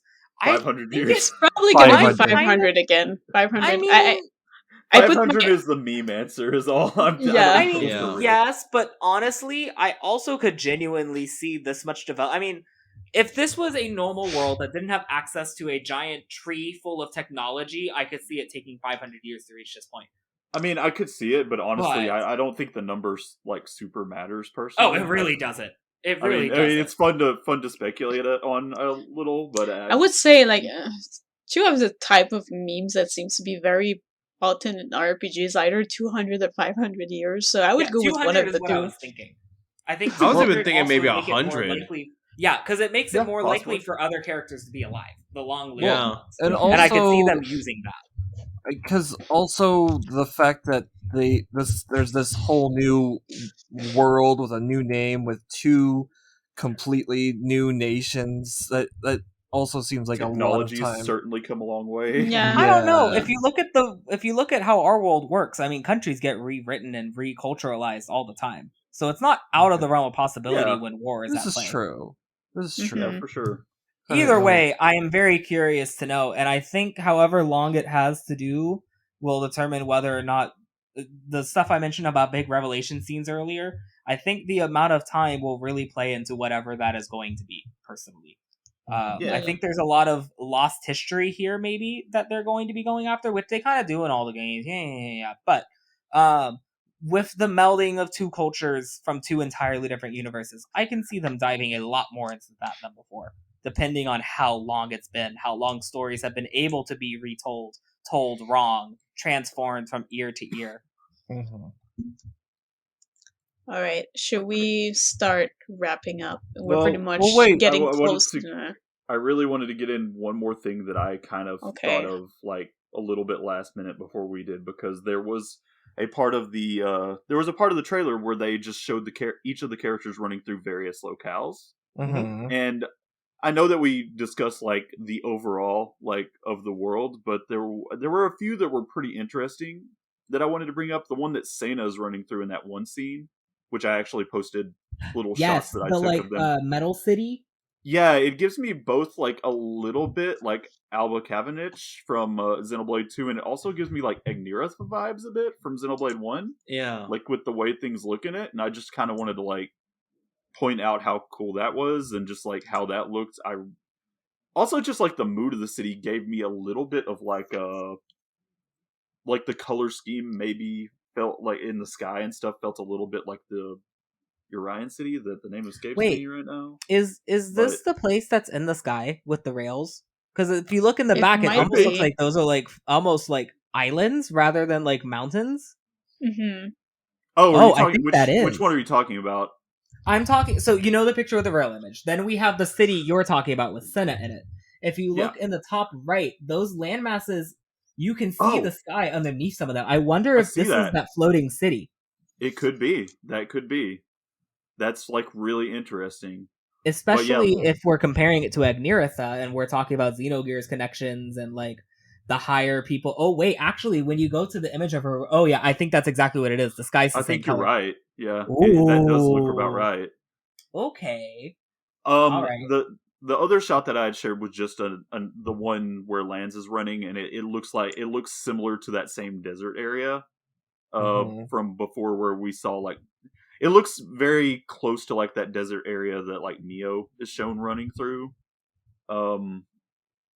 which looks to be like the Fallen Arm thing. So that may be in there, and it might be a different area altogether that just looks very similar, but I get the feeling it's somewhere close by that. And then the last shot that I had gotten, which was the one that was Yuni was running from, because, well, I mean, we can also talk about the one that Noah is running from, but honestly, that one's feels pretty straightforward. That's the grassy plains where you can see like the Makana sword in the distance. The one that Yuni is running through is interesting because it reminds me of like Noctilum, or the jungle Noctilum area with like the waterfalls and all. But and also that mech in that, I really love the design of that mech. Partially it reminds me a lot of like Zoofarg from Xenoblade Cross, like because it's got the legs.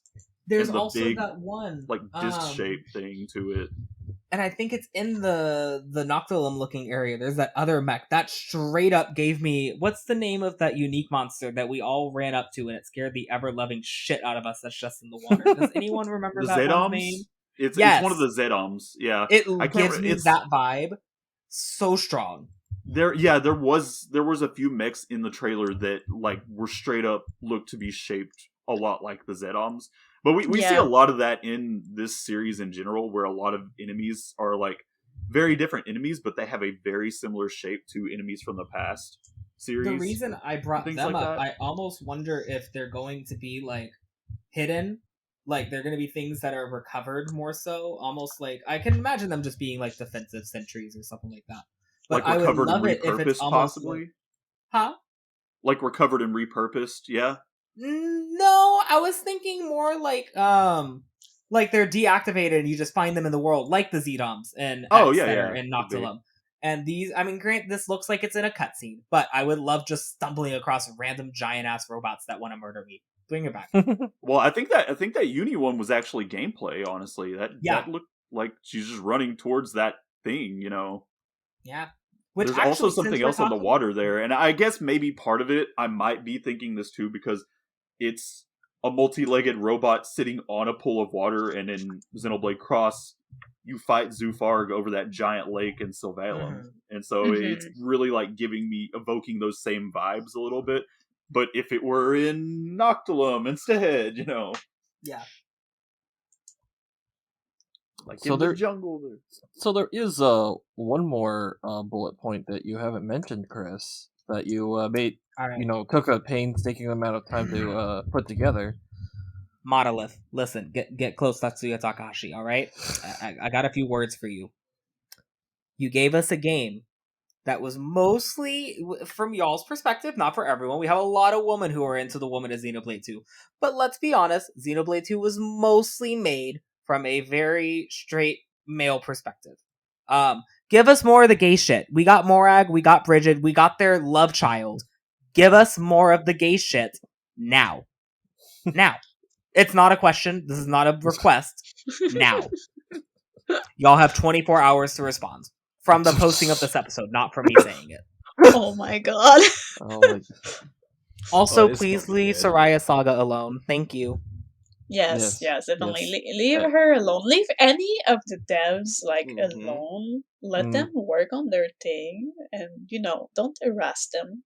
Yeah, Takahashi, I'm not actually gonna harass you over this, but also give me the gay shit. I will show up at your house. Please, no. Yeah, but hold on. I'm gonna call Cena to bunk Chris the thing out is, of Takahashi, the call. you're kind of in a rough spot, because if you do give us the gay shit, Cosmos Chris is gonna still come to your house. Except that time he'll probably thank you. Okay, yeah. We're sending out a lot of mixed messages, but we love you, Takahashi. Maybe he should find the right Saga message. And everyone that works on these. He games. knows the right answer. He knows what he needs to do. But no, I will say I'm very excited about this game. I honestly going into this, especially during rumor season, because blatantly a lot of what I heard rumor wise was basically exactly what happened in this trailer. And before I saw it, I will be honest, I was not very optimistic. I love Xenoblade 1. I love Xenoblade 2. I was not sold on the idea of continuing things in said world. And then they proved me wrong. Like they proved me wrong about Xenoblade 2 needing to exist. So Monolith, I'm sorry I ever doubt you. You guys have control over my life at this point. And thank you again. Y'all I think they have control over my wallet and my life. Same. Oh yeah. Same. Because who knows if we're even getting a special edition for this? Oh, not even a special edition. Who wants to bet we're getting a Torna style DLC considering how well that did? Yeah. I will buy everything, and I want the collector edition. Like I want everything because it's Xeno, and I need everything. Though I will say, if we do get a special edition, don't pull that crap you did with Definitive Edition, where you gave Europe the much better set. Yeah. I'm sorry, that's gonna happen. I know that's gonna happen, and I'm gonna have to import it again. And I hate it. Oh, actually, I will say, I think I said this before the podcast. Nintendo, if you're listening, instead of a Pro Controller, give us really nice Joy-Cons this time. Really nice Joy-Cons or a really nice exclusive Xenoblade 3 Switch. I still love my Xenoblade 2 Pro Controller, though. It's very nice, but I like having more of a console than a controller for special editions, personally. So it's just a personal personalization thing. Whatever they do is going to be nice. Though I will say, I'm not a fan of green and red, so maybe go for a different color combo, but everyone else loved it, so that's me. That's not the design itself. I like my Pro Controller. In fact, that's the main controller I use on my Switch. Same. But oh man, if they do a limited edition console, that's dangerous. Dibs. Everyone's getting an OLED now. Of course, it's dangerous, man. We're all gonna become like V, and we're gonna buy a billion. No, I'll just be one ahead of you all, and have 3, and you'll all have 2. You say this as if I didn't steal my boyfriend's Switch when he got an OLED. We're racing to the third Switch, B. Let's go. Oh my gosh. If you were to see all the 3DSs I have, no competition. I'll let you win there. I'll let you win there. All right. My main request is more merch. All right. Do we have any last comments before we wrap up? Aside from being super hyped to no end and not knowing what to do with my brain that's going crazy in all direction all day. I'm just hyped, man. I don't. Shut up and take my money. I do want to say Thank you, Monolith, because the first Xenoblade 2 trailer, it did give us hints, but there was a lot more to, like, vaguely theorize about with the Xenoblade 2 reveal. Yeah. This is a lot more concrete, and I don't feel like we're all going in a million different directions with what we're thinking, unless it's about certain things.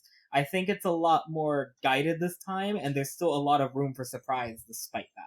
So good job. I think you did a very good job of it. Here's some hand clapping. Well done. Well done. Also, I don't... go on. Sorry. Thanks again for sending us on a lore wild goose chase with this trailer. Thank you for Project Noah 2.0. Y'all are making the Xeno fans go wild. Yeah, we didn't mention, but this game comes out in September. September of this year.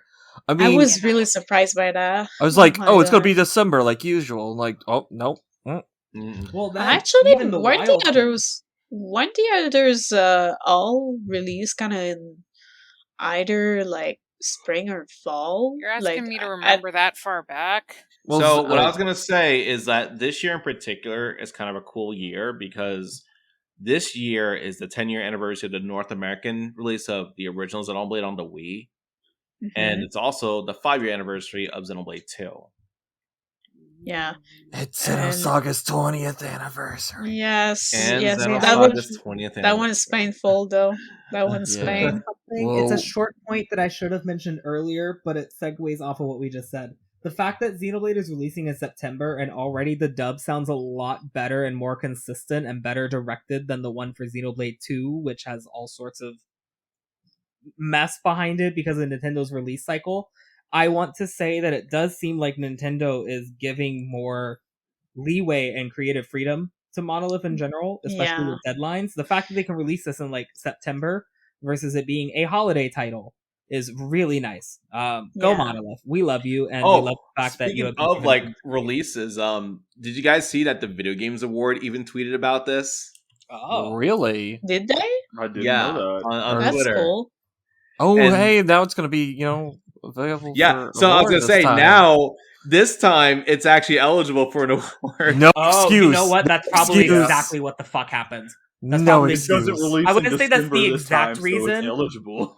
That's probably a good factor in why it's not December, at least. You think so? I think, no, not September part. Like, I think it was already planned to be somewhat there. But, like, a lot of what I heard rumor-wise last year... Huh? I meant, you think that's a factor in it being released earlier to get on the Game Awards? No, I just more so mean it missed out on a lot of nominations because of its release time for a lot of different things. So I almost wonder, because a lot of the rumors that we were hearing back in, like, September or so is that originally, before COVID, it was meant to be a winter title last year. And also... COVID would have been slightly after they had, not slightly after, it was Xenoblade 2 is 5 years old. This is messing with me. Never mind. Well, my point hinges on me thinking that it released 3 years ago. It doesn't feel as much like that when they released, like, both Torna, like, the year afterwards, and then, what, like, 2 years later, I think? But to be fair, like... we also have 2 years that went into the void with the pandemic, so it's easy to be like, was it 2 years, 3 years, 5 years ago? I don't know anymore. All right. On that note, wear y'all's fucking mask. Yeah, I think that that's probably a good place to stop. All right, this was really fun. Thank you guys for talking about this with me, and thank you for listening, everybody. I hope you watch that trailer a million times and get as excited as we are. And have a good night. Bye. Night. Take care, folks.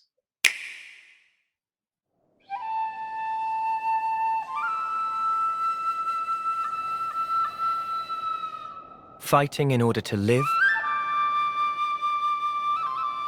and living to fight.